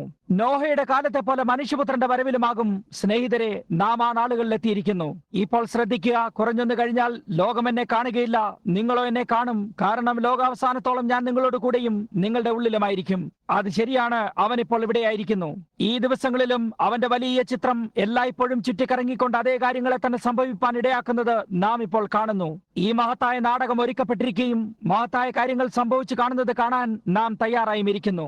സഭയെ തൊട്ടിലിൽ നിന്നും പുറത്തെടുത്തിരിക്കുന്നു. അത് ശരിയാണ്. കുറച്ചു വർഷങ്ങൾക്ക് മുമ്പ് പെന്തക്കോസ്തുകാർ അതിനെ ആട്ടുകയും അപ്പോൾ ജനങ്ങൾ അവരെ കല്ലെറിയുകയും പരിഹസിക്കുകയും കളിയാക്കുകയും ചെയ്തു. എന്നാൽ അവൾ ഇപ്പോൾ പൂർണ്ണ വളർച്ചയിലെത്തിയിരിക്കുന്നു. അത് കൃത്യമായും ശരി തന്നെ. ആ നാഴിക ഇവിടെ എത്തിയിരിക്കുന്നു. ഹല്ലേലൂയ. അത് ശരിയാണ്. ദൈവത്തിന്റെ സഭ ഇപ്പോൾ ഒത്തൊരുമിച്ച് വരുന്നത് കാണുന്നതിലാണ് ഞാൻ താല്പര്യപ്പെടുന്നത്. നാം ഇവിടെ തോൽപ്പിക്കപ്പെടുകയും അവിടെ തോൽപ്പിക്കപ്പെടുകയും ചെയ്തിരിക്കുന്നു. എന്നാൽ ദൈവം തന്റെ പുതപ്പ് നമ്മുടെ മേൽ എറിഞ്ഞ് നമ്മെ അവങ്കിലേക്ക് അടുപ്പിക്കുന്ന നാഴിക ഇതാ ഇവിടെ എത്തിയിരിക്കുന്നു. കാരണം ശത്രു വാതിൽക്കലെത്തിയിരിക്കുന്നു. ഹല്ലേലൂയ. തന്റെ ജനങ്ങളെ കുറിച്ച് ദാനിയേൽ പറഞ്ഞു, അന്നാളിൽ ഈ കാര്യങ്ങൾ സംഭവിക്കുമ്പോൾ തങ്ങളുടെ ദൈവത്തെ അറിയുന്ന ജനം ഉറച്ചു നിന്ന് വീര്യം പ്രവർത്തിക്കും. ദൈവത്തിന്റെ ചിത്രമായ ഈ പിന്മഴയുടെ മഹത്തായ നാടകം ഒഴുക്കിയിരിക്കുന്ന ആ നാഴിക ഇതാ വന്നിരിക്കുന്നു. യോവേൽ പ്രവാചകൻ പറഞ്ഞു, അന്ത്യനാളുകളിൽ ഞാൻ എന്റെ ആത്മാവിനെ സകല ജഡത്തിന്മേലും പകരും. നിങ്ങളുടെ പുത്രന്മാരും പുത്രിമാരും പ്രവചിക്കും. എന്റെ ദാസന്മാരുടെയും എന്റെ ദാസിമാരുടെയും മേൽ ഞാൻ എന്റെ ആത്മാവിനെ പകരും. ഞാൻ മീതെ ആകാശത്തിൽ അത്ഭുതങ്ങളും താഴെ ഭൂമിയിൽ അടയാളങ്ങളും കാണിക്കും, രക്തവും തീയും പുകയാവിയും തന്നെ. എന്നാൽ കർത്താവിന്റെ വലുതും പ്രസിദ്ധവുമായ നാൾ വരുന്നതിന് മുമ്പ് കർത്താവിന്റെ നാമം വിളിച്ചപേക്ഷിക്കുന്ന ഏവനും രക്ഷിക്കപ്പെടും. യേശു പറഞ്ഞു, ഞാൻ ചെയ്യുന്ന പ്രവൃത്തികൾ നിങ്ങളും ചെയ്യും. ഞാൻ എന്റെ പിതാവിന്റെ അടുക്കൽ പോകുന്നതിനാൽ അതിലും വലിയ കാര്യങ്ങൾ പ്രവർത്തിക്കും. Hallelujah, hallelujah. തന്റെ വചനത്തിൽ അവൻ പറഞ്ഞിരിക്കുന്ന കാര്യങ്ങൾ ഇതാകുന്നു: നിങ്ങൾ എന്നിലും എന്റെ വചനം നിങ്ങളിലും വസിച്ചാൽ നിങ്ങൾ എന്തപേക്ഷിച്ചാലും നിങ്ങൾക്ക് ലഭിക്കും. കുറച്ചു വർഷങ്ങൾക്ക് മുമ്പ് ഇവിടെ ചുറ്റുപാടുമുള്ള ജനങ്ങൾ പറഞ്ഞു, ഈ കൂടാരത്തിൽ വരുന്ന ജനങ്ങൾ ഹോളി റോളേഴ്സുകാരാണ്, നിങ്ങൾ ഇതാണ്, നിങ്ങൾ അതാണ്, നിങ്ങൾ ഭ്രാന്തി പിടിച്ചവരാണ്. എന്നാൽ ഓ ദൈവമേ, നാം ആ പാറയിൽ പരിശുദ്ധാത്മാവിന്റെ സ്നാനത്തോട് സത്യമായിട്ട് നിൽക്കുകയും ഇപ്പോൾ സർവശക്തനായ ദൈവത്തിന്റെ ശക്തി സഭയിൽ രൂപം കൊണ്ടിട്ട് അത് വരികയുമാണ്. ഹല്ലേലൂയ. ദൈവം എല്ലായിടത്തും സകല കാര്യങ്ങളെയും പിടിച്ചു കുലുക്കാൻ പോകുന്ന സമയത്തിനായി ഞാൻ കാത്തിരിക്കുന്നു. സഹോദര, അത് സഭായോഗങ്ങളിലായി കഴിഞ്ഞിരിക്കുന്നു. ഇത് തുടർന്നുകൊണ്ടിരിക്കുന്നു. അത് ശരിയാണ്. അവന്റെ ദൈവത്വമാകുന്നു. അവൻ ആരാകുന്നു? ചിലർ അവനെ ഒരു ചെറിയ ബാലനായി വെക്കുന്നു. അവനാണ് അദൃശ്യതയിൽ നിന്നുകൊണ്ട് തന്റെ കൈകളെ ഉയർത്തിയിട്ട് വെളിച്ചമുണ്ടാകട്ടെ എന്ന് കൽപ്പിച്ചതും അവിടെ വെളിച്ചമുണ്ടാകുകയും ചെയ്തത്. അത് ക്രിസ്തു യേശു ആകുന്നു. അവൻ ലോകത്തിലുണ്ടായിരുന്നു. ലോകം അവൻ മുഖാന്തരമുളവായി. ലോകമോ അവനെ അറിഞ്ഞില്ല. അവൻ ദൈവത്തിന്റെ ദൈവത്വമായിരുന്നു. അവൻ എന്താണ് ചെയ്തതെന്ന് പിന്തിരിഞ്ഞു നോക്കുക. പിന്നിൽ നടന്ന അത്ഭുതകരമായ കാര്യങ്ങളെ കുറിച്ച് സംസാരിക്കുക. നിങ്ങൾ ഒച്ചവെക്കുന്നതിനെ കുറിച്ച് സംസാരിക്കുമോ? അവൻ അത്ഭുതകരമായ കാര്യങ്ങളെ നിർവഹിച്ചപ്പോൾ, ഒന്നുമില്ലായ്മയിൽ നിന്ന് അവൻ ഇപ്പോഴുള്ള ഈ കാര്യങ്ങളെ ഉണ്ടാക്കിയപ്പോൾ അവൻ കൽപ്പിക്കുകയും അതുപോലെ സംഭവിക്കുകയും ചെയ്തു.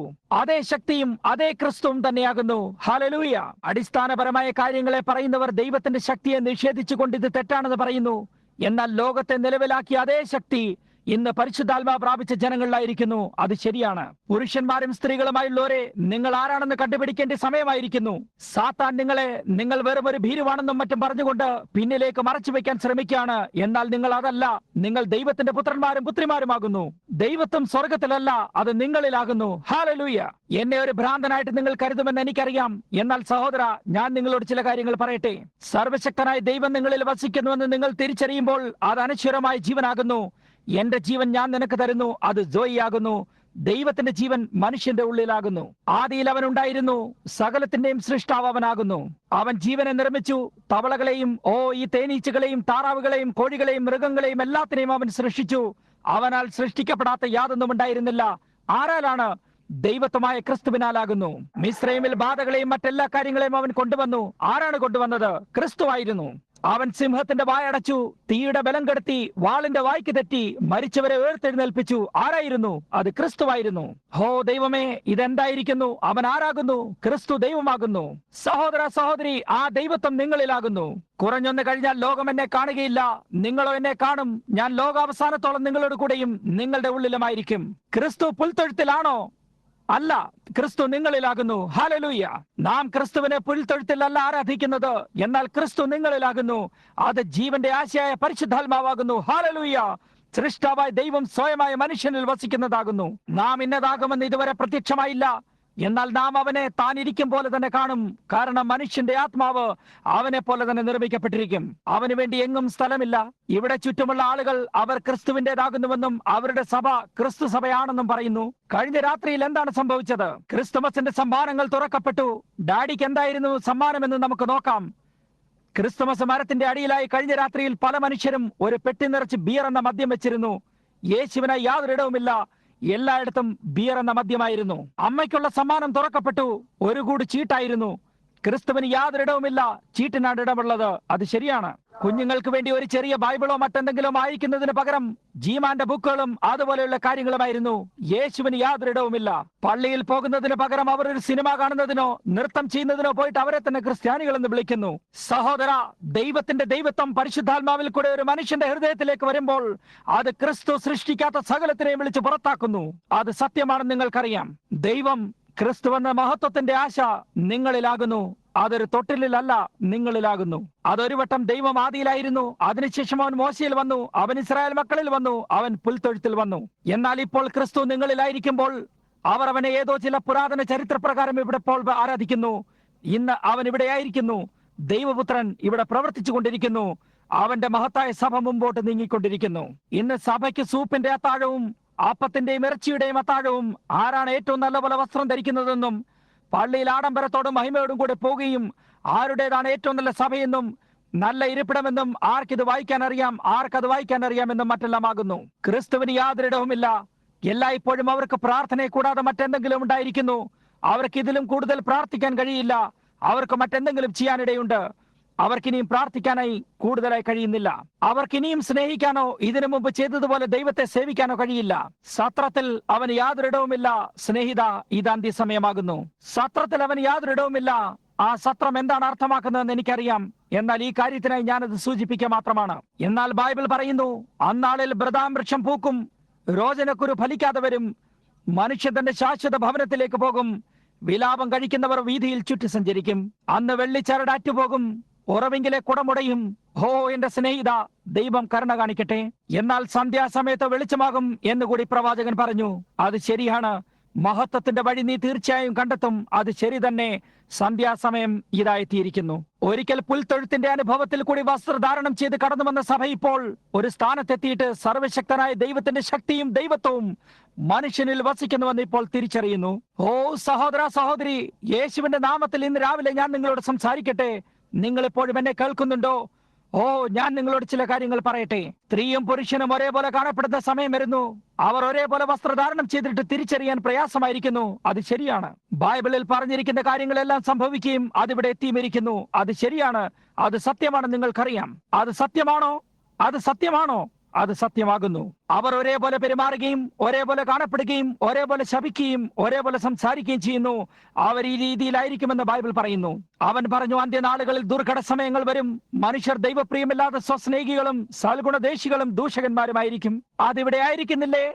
അത് ശരിയാണ്. ഹോ, ദൈവത്തിന് സ്തുതിയായിരിക്കട്ടെ. എന്റെ ആത്മാവിൽ എന്തോ ഉരുളുന്നതായി എനിക്ക് അനുഭവപ്പെടുന്നു. ഹോ, ഞാനിവിടെ പുറത്തേക്ക് നോക്കുമ്പോൾ ഇത് നോഹയുടെ കാലത്തെ പോലെ മനുഷ്യപുത്രന്റെ വരവിലുമാകും. അന്നാളിൽ നോഹയുടെ പക്കൽ വിശ്വസ്തരായ കുറച്ചു പേരുണ്ടായിരുന്നു. ഇന്ന് ദൈവത്തിന് വിശ്വസ്തരായ കുറച്ചു പേരുണ്ട്. ഈ മഹത്തായ നാടകത്തിന്റെ നാഴിക ഇതാ വരുന്നു. സ്ത്രീകളും പുരുഷന്മാരുമായുള്ളവരെ, പരിശുദ്ധാത്മാവ് നിങ്ങളിൽ വസിക്കുന്നെങ്കിൽ 1900 വർഷങ്ങൾക്ക് മുമ്പ് ക്രിസ്തു ജനിച്ച് മനുഷ്യജാതികളുടെ ഇടയിലേക്ക് വന്നു. അവൻ ഒരിക്കലും പുൽത്തൊഴുത്തിൽ തന്നെയായി കിടന്നിരുന്നില്ല. ഇന്ന് അവന്റെ ജന്മദിവസത്തിന്റെ ഓർമ്മയ്ക്കായി അവർ എന്താണ് ചെയ്യുന്നത്? അവർ വൃക്ഷങ്ങൾ മുറിച്ചു കൊണ്ടുവന്ന് കുട്ടികൾക്ക് വേണ്ടി ക്രിസ്മസിന്റെ മരമുണ്ടാക്കുന്നു. അതൊക്കെയും കൊള്ളാം. ഞാൻ അതിനെതിരായിട്ടൊന്നും പറയുകയല്ല. എന്നാൽ ക്രിസ്തുവിന് വേണ്ടി ചെയ്യുന്നതിലും കൂടുതൽ ക്രിസ്തുമസ് മരത്തിന് വേണ്ടി ചെയ്യുന്നു എന്നുള്ളതാണ്. ദേശത്തെല്ലാം ക്രിസ് ക്രിങ്കിൾസ് ആയിരിക്കുന്നു. അവൻ ആരാണ്? ഒരു ജർമ്മനിക്കാരനാണ്. വർഷങ്ങൾക്ക് മുമ്പുണ്ടായിരുന്ന ഒരു കത്തോലിക്കരുടെ വിശുദ്ധനാണ്. ഈ വൃദ്ധനായ മനുഷ്യൻ നല്ല കാര്യങ്ങളെ ചെയ്തു പോയിരുന്നു. എന്നാൽ ഇന്ന് അതൊരു ആരാധനയായി തീർന്നിരിക്കുന്നു. എന്നെ സംബന്ധിച്ചിടത്തോളം കുട്ടികളോട് ഇതൊക്കെയും പറയുന്നതും നിങ്ങൾ ചെയ്യുന്നത് കാര്യങ്ങളും മറ്റെല്ലാം കൊള്ളാം. എന്നാൽ അതിലുള്ള കാര്യം എന്താണെന്നാൽ ഇങ്ങനെ ചെയ്യുന്നതിൽ കൂടി മറുവശത്തുള്ള പഴയ ചാലിൽ പ്രയാസമില്ലാതെ വീണുപോയിട്ട് ക്രിസ്തുവിനെയും ക്രിസ്തുമസിന്റെ യഥാർത്ഥവും അടിസ്ഥാനപരമായ കാര്യങ്ങൾ ഒരു വശത്തേക്ക് തള്ളി നീക്കം ചെയ്യപ്പെടുകയും ചെയ്യുന്നു എന്നുള്ളതാണ്. അങ്ങനെ മനുഷ്യർ യഥാർത്ഥ ക്രിസ്തുമസിന് പകരം ക്രിസ് ക്രിങ്കിളിനെ എടുക്കുന്നു. അത് ശരിയാണ്. ശാസ്ത്രത്തിൽ അവന് യാതൊരു ഇടവുമില്ല. നമുക്ക് സമയമുണ്ടായിരുന്നെങ്കിൽ ഇത് വിശദീകരിച്ച് കാണാമായിരുന്നു. ഇത് താമസിച്ചുകൊണ്ടിരിക്കുന്നു എന്ന് ഞാൻ അറിയുന്നു. എന്നാൽ നോക്കൂ സ്നേഹിതരെ, ദൈവത്തിന്റെ മഹത്തായ ഈ നാടകം നമ്മുടെ മുമ്പിൽ ഒരുക്കിയിരിക്കുന്ന നാഴിക ഇതാ വന്നിരിക്കുന്നു. പുൽത്തൊഴുത്തിലായിരുന്ന ദൈവപുത്രൻ ഇപ്പോൾ ഹൃദയത്തിലായിരിക്കുന്നു. അവൻ ദൈവത്തിന്റെ ദൈവത്വമാകുന്നു. അവൻ ദൈവവും സൃഷ്ടാവുമാകുന്നു. അവൻ ലോകത്തിലുണ്ടായിരുന്നു. ലോകം അവനാൽ നിർമ്മിക്കപ്പെട്ടു. ലോകം അവനെ തിരിച്ചറിഞ്ഞില്ല. ഇന്ന് സഭയ്ക്ക് പറ്റിയിരിക്കുന്ന കാര്യവും അത് തന്നെയാണ്. മഹത്വത്തിന്റെ പ്രത്യാശയായ പരിശുദ്ധാത്മ സ്നാനം ഇന്ന് ജനങ്ങളുടെ ഹൃദയത്തിലായിരിക്കുകയും അവർ അതെന്താണെന്ന് മനസ്സിലാക്കുകയും ചെയ്യുന്നില്ല എന്നുള്ളതാണ്. അതൊരു സഭയിൽ ചേരുന്നതോ അല്ലെങ്കിൽ അതുപോലെയുള്ള മറ്റെന്തോ ആണെന്ന് അവർ വിചാരിക്കുന്നു. എന്നാൽ അത് സൃഷ്ടാവായ ദൈവം നിങ്ങളിൽ ജീവിച്ചുകൊണ്ട് നിങ്ങൾക്ക് സകല ശക്തിയും തരുന്നു എന്നുള്ളതാണ്. അവൻ അധികാരപ്പെട്ടതായ ഏത് കാര്യത്തിനും നിങ്ങൾ അവകാശിയാകുന്നു. അതുകൊണ്ട് അത് ദുഷ്പ്രവർത്തികളെ വർജിക്കുന്നതിനും നന്മ ചെയ്യുന്നതിനും തിന്മയെ ത്യജിക്കുന്നതിനും നീതിക്കായി ഓടുന്നതിനും പരീക്ഷകളിൽ നിന്നും ഒഴിഞ്ഞു മാറുന്നതിനും വേണ്ടിയാകുന്നു. എല്ലാവിധ പകയും വെറുപ്പും പോരും അസൂയയും അതുപോലെയുള്ള കാര്യങ്ങളിൽ നിന്നും ഒഴിഞ്ഞു മാറുക. അത് ക്രിസ്തുവിനെ നിങ്ങളുടെ ഹൃദയത്തിൽ നിന്നും എടുത്തു കളയും. നിങ്ങൾ അവനെ സ്വീകരിക്കുകയും അവനെ ആശ്ലേഷിക്കുകയും അവനെ സ്നേഹിക്കുകയും നിങ്ങളുടെ ഹൃദയങ്ങളിൽ അവനെ ഉയർത്തുകയും ചെയ്യുക. അങ്ങനെ നിങ്ങൾ ചെയ്യുകയാണെങ്കിൽ സഭയൊത്തൊരുമിച്ച് അതുപോലെ ഒരു ശക്തിയിലായിട്ട് ആകാശത്തെ അടച്ചു കളയുന്നതിനുള്ള ശക്തിയും രോഗികളെ സുഖപ്പെടുത്തുന്നതിനും കുരുടന്മാരുടെ കണ്ണുകളെ തുറക്കുന്നതിനും ഹല്ലേലൂയ ബദിരൻ കേൾക്കുകയും ഊമൻ സംസാരിക്കുകയും മുടന്തൻ നടക്കുകയും കുരുടൻ കാണുകയും ചെയ്യുമെന്ന് ഞാൻ നിങ്ങളോട് പറയട്ടെ. എന്തുകൊണ്ടാണ്? അത് സർവശക്തനായ ദൈവത്തിന്റെ ശക്തിയെ നിങ്ങളുടെ ഹൃദയങ്ങളിൽ നിങ്ങൾ തിരിച്ചറിയുമ്പോഴാണ്. ആ ദൈവത്വമായിട്ട് അവൻ ഇതാ ഇവിടെ ആയിരിക്കുന്നു. നിങ്ങൾ അവനെ സ്നേഹിക്കുന്നുണ്ടോ? കവി പ്രകാരം പാടിയതിൽ യാതൊരു അത്ഭുതവുമില്ല. അദ്ഭുത കൃപ കേൾവിക്കെത്ര മധുരം, അതെന്നെ പോലെ ഒരു നികൃഷ്ടനെ രക്ഷിച്ചു. ഒരിക്കൽ ഞാൻ നഷ്ടപ്പെട്ടു, ഇപ്പോൾ എന്നെ കണ്ടുകിട്ടിയിരിക്കുന്നു. ഞാൻ കുരുടനായിരുന്നു, എന്നാൽ ഇപ്പോൾ ഞാൻ കാണുന്നു. സഹോദര സഹോദരി, നിങ്ങൾക്ക് ഇതുവരെയും പരിശുദ്ധാത്മാവിന്റെ സ്നാനം ലഭിച്ചിട്ടില്ലെങ്കിൽ ഇന്ന് രാവിലെ സമയം നിങ്ങൾക്ക് കഴിയുന്നത്രയും വേഗം ദൈവരാജ്യത്തിലേക്ക് ഓടിക്കൊള്ളുക. മുദ്രയിടുന്ന സമയം ഇതായി എത്തിയിരിക്കുന്നു. ശത്രു മഹാനദി പോലെ വന്നുകൊണ്ടിരിക്കുന്നു. അവൻ അതിനെതിരായി ഒരു പതാക ഉയർത്തുന്നു. ഇതൊരു നാടകം ഒരുക്കിയിരിക്കുന്നതാണ്. സഭ വീട്ടിലേക്ക് പോകുന്നത് ഒരു തീർച്ചയായ കാര്യമായിരിക്കുന്നു. സ്നേഹിത, നിങ്ങൾക്ക് എല്ലായ്പ്പോഴും കാത്തിരിക്കേണ്ടി വരികയില്ല. കാത്തിരിക്കുന്നതിനായി എല്ലായ്പ്പോഴും സമയമുണ്ടായിരിക്കില്ല. നിങ്ങൾ ഇപ്പോൾ കടന്നു വരുന്നതാണ് നല്ലത്. നിങ്ങൾ ഇന്ന് തന്നെ അത് നടപ്പാക്കുന്നതാണ് നല്ലത്. അത് ശരിയാണ്. ഇന്ന് തന്നെ ആയിരിക്കുമ്പോൾ അതിപ്പോൾ നടപ്പാക്കുക. സ്നേഹിതരെ, ഇത് വിചിത്രമായി കാണപ്പെട്ടിരിക്കുമെന്നുള്ള കാര്യം ഓർക്കുക. ക്രിസ്തുവിന്റെ മതം ഒരിക്കലും ജനപ്രീതി ആർജിച്ചിട്ടില്ല. ദൈവത്തിന്റെ വഴികൾ എല്ലായ്പ്പോഴും ജനകീയമല്ലായിരുന്നു. കാരണം സാത്താൻ ആകാശത്തിലെ അധികാരിയാകുന്നു. എല്ലാ ഭരണകൂടവും അവന് അധികാരപ്പെട്ടതാകുന്നു. എല്ലാ ഭരണകൂടവും ബൈബിളിനനുസരിച്ച് സാത്താനാൽ നിയന്ത്രിക്കപ്പെടുന്നു. അങ്ങനെയായിരുന്നുവെന്ന് സാത്താൻ തന്നെ പറയുന്നു. അത് ശരിയാണ്. അവൻ എല്ലാ ഭരണകൂടത്തെയും നിയന്ത്രിക്കുന്നു. അതിനുശേഷം ബൈബിൾ പറയുന്നു, ദൈവത്തിന്റെ സകല വിശുദ്ധ ദൂതന്മാരും അവന്റെ ഭക്തന്മാരുമായുള്ളവരെ ആനന്ദിപ്പീൻ.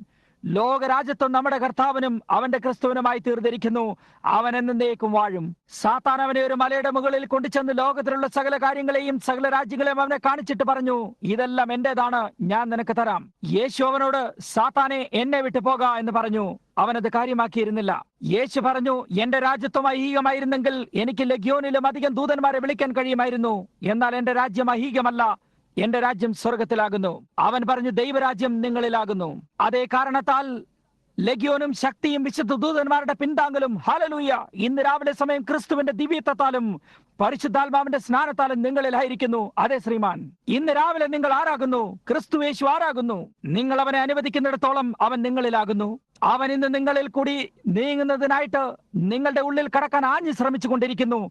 എന്നാൽ നിങ്ങളോ ദൂരെ മാറി നിന്നുകൊണ്ട് ആശ്ചര്യപ്പെടുകയും ഉറ്റുനോക്കുകയും സ്വല്പമൊന്ന് പിന്മാറി നിൽക്കുകയും ചെയ്യുന്നു. അങ്ങനെ ചെയ്യരുത്. ദൈവത്തിന്റെ മാർവിടത്തിലേക്ക് നേരെ കടക്കുക.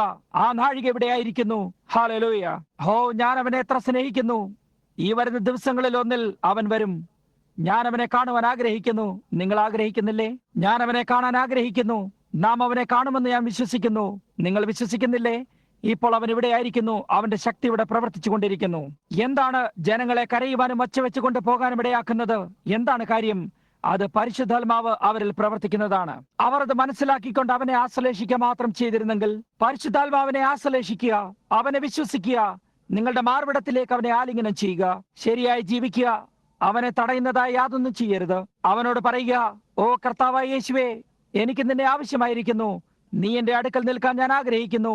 പിതാവേ, ഞാൻ നിന്റെ അടുക്കൽ നിൽക്കാൻ പോവുകയാണ്. അങ്ങനെ നിങ്ങൾ ചെയ്യുമ്പോൾ അവൻ നിങ്ങളിൽ കടക്കുന്നതിനായി ആഞ്ഞുകൊണ്ടിരിക്കുന്നു.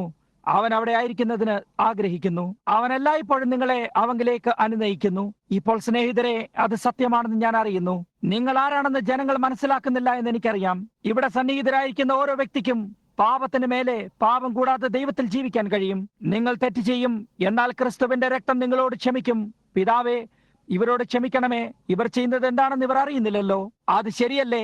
കാൽവരിയിലെ കുരിശിൽ തൂങ്ങിക്കടന്നിരുന്ന ക്രിസ്തുവിന്റെ അതേ ശക്തിയും പുനരുദ്ധാനത്തിന്റെ ദിവസം അവനെ ഉയർപ്പിച്ച അതേ ദൈവം തന്നെ പരിശുദ്ധാത്മാ പ്രാപിച്ച നിങ്ങളുടെ ഉള്ളിലായിരിക്കുന്നു. ഓ, നിങ്ങൾ അവനെ സ്നേഹിക്കുന്നില്ലേ? ഓ, അവന്റെ ശബ്ദം ഇന്ന് നിങ്ങൾ കേൾക്കുന്നില്ലേ?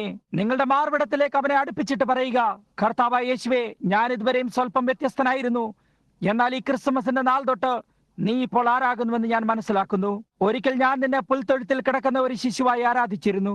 1900 വർഷങ്ങൾക്ക് മുമ്പ് നിന്നെ ഒരു ശിശുവായി ഞാൻ അവിടെ കണ്ടിരിക്കുകയും എനിക്കും യെരുശലേമിൽ പോകാൻ കഴിയുമായിരുന്നെങ്കിൽ എന്ന് വിചാരിച്ചുമിരുന്നു. അവൻ ജനിച്ച അതേ സ്ഥലമായ അതേ പുൽത്തൊഴുത്തിലേക്ക് പോകുന്നതിനുള്ള പാസുകളും മറ്റു കാര്യങ്ങളും ഇന്ന് അവർക്ക് കിട്ടുന്നു. എന്നാൽ സ്നേഹിതരെ, അവൻ ജനിച്ചിരുന്ന ആ സ്ഥലത്ത് അവൻ ഇപ്പോൾ ഇല്ല. എന്നാൽ അവൻ ജനിച്ചിരിക്കുന്നത് ഇവിടെയാകുന്നു. ദൈവം അവനെ നാം ഓരോരുത്തരുടെയും അടുക്കൽ എത്തിച്ചിരിക്കുകയും അവന്റെ ജീവൻ നമ്മിൽ വസിക്കുകയും ചെയ്യുന്നു. ഓ, ആ സൃഷ്ടാവ് ലോകത്തെ സൃഷ്ടിച്ച ആ കാര്യം, ആകാശത്തെയും ഭൂമിയെയും മനുഷ്യരെയും സൃഷ്ടിച്ചവൻ പരിശുദ്ധാത്മാ സ്നാനം പ്രാപിച്ച ഓരോ വ്യക്തിയിലും ഇന്നായിരിക്കുന്നു. അതാണ് കാര്യം, അതാണ് രഹസ്യം. പരിശുദ്ധാത്മാവിനെ സ്വീകരിക്കുക. അവൻ നിങ്ങളിലാകുന്നു. അവൻ മഹത്വത്തിന്റെ പ്രത്യാശയാകുന്നു. പഴയ നിയമത്തിൽ നിന്നും ഞാൻ പലപ്പോഴും സൂചിപ്പിച്ചിട്ടുള്ളതായി കാര്യത്തെ ശ്രദ്ധിക്കുക.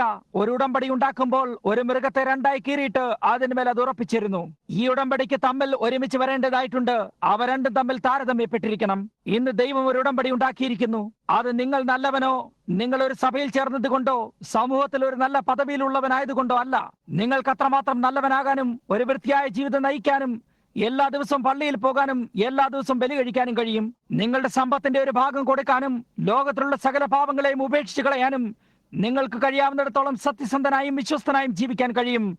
എന്നാൽ കിഴക്ക് പടിഞ്ഞാറ് നിന്നും ദൂരത്തായിരിക്കുന്നത് പോലെ നിങ്ങൾ സ്വർഗത്തിൽ കടക്കുന്നതിൽ നിന്നും ദൂരത്തായിരിക്കും. അത് ശരിയാണ്. നമ്മിലുള്ള എന്തെങ്കിലും നന്മ കൊണ്ടല്ല നാം രക്ഷിക്കപ്പെട്ടിരിക്കുന്നത്. എന്നാൽ അവന്റെ കരുണയാൽ ദൈവം നമ്മെ അവന്റെ പുത്രന്മാരും പുത്രിമാരും ആക്കുന്നതിന് നമ്മെ കൊണ്ടുവന്നു. നന്മ ഒരിക്കലും അവരെ അതാക്കുന്നില്ല. ദൈവത്തിന്റെ ആത്മാവാണ് അവരെ അതാക്കുന്നത്. അതങ്ങനെയായിരുന്നെങ്കിൽ പിന്നെ അവൻ തന്റെ പരിശുദ്ധാത്മാവിനെ അയക്കുകയില്ലായിരുന്നു. പരിശുദ്ധാത്മാവിനെ എങ്ങനെ അയക്കാൻ കഴിയും? അല്ലെങ്കിൽ ഈ ഉടമ്പടി എങ്ങനെ പൂർത്തിയാക്കാൻ കഴിയും? യേശു പറഞ്ഞു, ഞാൻ നിങ്ങളെ വിട്ടുപോകും, ഞാൻ നിങ്ങളുടെ അടുക്കൽ വീണ്ടും വരും, പിന്നെ നിങ്ങളോടൊപ്പം നിങ്ങളിലുമായിരിക്കും. നിങ്ങൾ പിതാവിനോട് അപേക്ഷിപ്പീൻ, അവൻ നിങ്ങൾക്ക് പരിശുദ്ധാത്മാവിനെ തരും. അവൻ നിങ്ങളോടുകൂടെ എന്നേക്കും വസിക്കും. എന്നാൽ ജനങ്ങൾ പള്ളിയിലെ പുസ്തകങ്ങളിൽ അവരുടെ പേരിടുകയും ക്രിസ്തുമസിന്റെ ദിവസം ഒരു പുതിയ താളമറിക്കാൻ ശ്രമിക്കുകയും പള്ളിയിലേക്ക് നടന്നു ചെന്ന് കാര്യനിർവാഹകന് കുറച്ച് പ്രശംസകളെ നേരുവാൻ ശ്രമിക്കുന്നു. പരിശുദ്ധാത്മാവ് എല്ലായിടത്തും ശ്രമിച്ചു കൊണ്ടിരിക്കുന്നു. ലോകം അവരെ അത്രമാത്രം അന്ധരാക്കിയിട്ട് അതൊരു കൂട്ടം ഹോളി റോളേഴ്സ് ആണെന്ന് അവർ പറയുന്നു. നോഹയുടെ കാലത്തെ പോലെ തന്നെ അതെന്നും ആയിരിക്കുന്നു. ദൈവപുത്രന്റെ വരവും അടുത്തുകൊണ്ടിരിക്കുന്നു. അത് ശരിയാണ്. പരിശുദ്ധാത്മാവിൽ നിറയപ്പെട്ട് അനശ്വര ജീവനവരിൽ വസിക്കുന്നവർ മാത്രമാണ് അവങ്കിലേക്ക് ആകർഷിക്കപ്പെടാൻ പോകുന്നത് എന്നുള്ളത് ഒരു തീർച്ചയായ കാര്യമാണ്. നോഹയുടെ കാലത്ത് ജലപ്രളയത്തിന്മേൽ ഒഴുകി നടന്ന ആ പെട്ടകത്തെ കുറിച്ച് എന്തോ ഒരു പ്രത്യേകമായ കാര്യം തന്നെയുണ്ട്. അത് മേലെ നിന്നുള്ള ഒരു ആകർഷണ ശക്തിയായിരുന്നു. ദൈവത്തിന്റെ മഹത്വം സ്വർഗത്തിൽ നിന്ന് അതിന്മേൽ തെളിഞ്ഞിട്ട് ആ മാളിക മുകളിലെ മുറിയിൽ തെളിഞ്ഞിട്ട് അവിടെ വെളിച്ചമുണ്ടായിരുന്നു. സ്നേഹിത, ഇത് ഞാൻ നിങ്ങളോട് പറയട്ടെ, എന്റെ വാക്കുകൾക്ക് ചെവി കൊടുക്കുക. ഒരാകർഷണ ശക്തി ഉണ്ടായിട്ട് അതൊരു സഭയിൽ നിന്നല്ല, ഒരു പാസ്റ്ററിൽ നിന്നല്ല, എന്നാൽ മഹത്വത്തിൽ നിന്ന് വന്നിട്ട് ഈ പരിശുദ്ധാത്മ സ്നാനം അതിന്റെ ശരിയായ പാതയിൽ കൂടി ഒരു സഭയെ മേലേക്ക് എടുത്തുകൊണ്ടു പോകുന്നതിനായി താഴേക്ക് വരുന്നു. എന്താകുന്നു ഇത്? ദൈവത്തിന്റെ ശക്തിയായ അവന്റെ ജീവനായ സോയിലേക്കുള്ള പ്രവേശനമാകുന്നു. ഞാൻ ചെയ്യുന്ന പ്രവൃത്തികൾ നിങ്ങളും ചെയ്യും, ഇതിലും വലിയ കാര്യങ്ങൾ നിങ്ങൾ ചെയ്യും. അവൻ ഉപദ്രവിക്കപ്പെടുകയും പരിഹസിക്കപ്പെടുകയും കളിയാക്കപ്പെടുകയും ചെയ്തിട്ട് മരിച്ച് ശവക്കുഴിയിലേക്ക് പോയി. എന്നാൽ അവൻ സത്യവാനായിരുന്നു. ദൈവത്തിന്റെ ആത്മാവ് അവനിൽ ഉണ്ടായിരിക്കുകയും ദൈവം അവനെ ഉയർപ്പിക്കുകയും ചെയ്തു. നാമും അതേ രീതിയിൽ പോകുകയാണെങ്കിൽ അതുപോലെ നാമും കടന്നു വരും. ഓ ഹല്ലേലൂയ! ഞാൻ അവനെ സ്നേഹിക്കുന്നു. നിങ്ങൾ ഇപ്പോഴും എന്നെ കേൾക്കുന്നുണ്ടോ? നിങ്ങൾ അവനെ സ്നേഹിക്കുന്നുണ്ടോ? നിങ്ങൾ പൂർണ്ണ ഹൃദയത്തോടെ അവനെ സ്നേഹിക്കുന്നുണ്ടോ? അവൻ അത്ഭുതവാനല്ലേ? ഓ ദൈവമേ, കണ്ണ് കാണാത്തതും ചെവി കേൾക്കാത്തതുമായ കാര്യങ്ങൾ ദൈവത്തിന്റെ വചനത്തിൽ രേഖപ്പെടുത്തിയിരിക്കുന്നു. അവൻ അത്ഭുതവാനല്ലേ? അത്ഭുതവാനല്ലേ? നമുക്ക് തലകളെ വണങ്ങാം. സ്വർഗീയ പിതാവേ, ഓ യേശുവേ, ഞാനൊരു മഹത്തായ നാഴികയ്ക്കായി മുമ്പോട്ട് നോക്കുന്നു. അത് വരുന്നത് ഞാൻ കാണുന്നു. ഒരിടത്തും യാതൊരു ആശയം ഞാൻ കാണുന്നില്ല. ഈ കാലഘട്ടം നീങ്ങിക്കൊണ്ടിരിക്കുന്നത് ഞാൻ കാണുന്നു. കമ്മ്യൂണിസത്തിന്റെ ശക്തമായ ചുവന്ന വെളിച്ചം ഈ ഭൂമിയുടെ മേൽ ചുറ്റുമായി അധികാരത്തിലാകുന്നത് ഞാൻ കാണുന്നു. നാമമാത്രക്കാരായ സഭകൾ അവരുടെ നിലപാട് നിന്റെ സഭയ്ക്കെതിരായി എടുത്തുകൊണ്ട് അവരെ കുറ്റം വിധിക്കുകയും ദിവ്യ രോഗശാന്തി തെറ്റാണെന്ന് പറയുകയും ഒരു കൂട്ടം മതഭ്രാന്തരാണെന്ന് ഇവരെ പറയാൻ ശ്രമിക്കുകയും ചെയ്യുന്നത് ഞാൻ കാണുന്നു. ഞങ്ങളുടെ തന്നെ വൈറ്റ് ഹൗസിൽ അതിന്റെ ഒരു വേവപത്രം നിർത്തലാക്കി കഴിഞ്ഞിരിക്കുന്നു.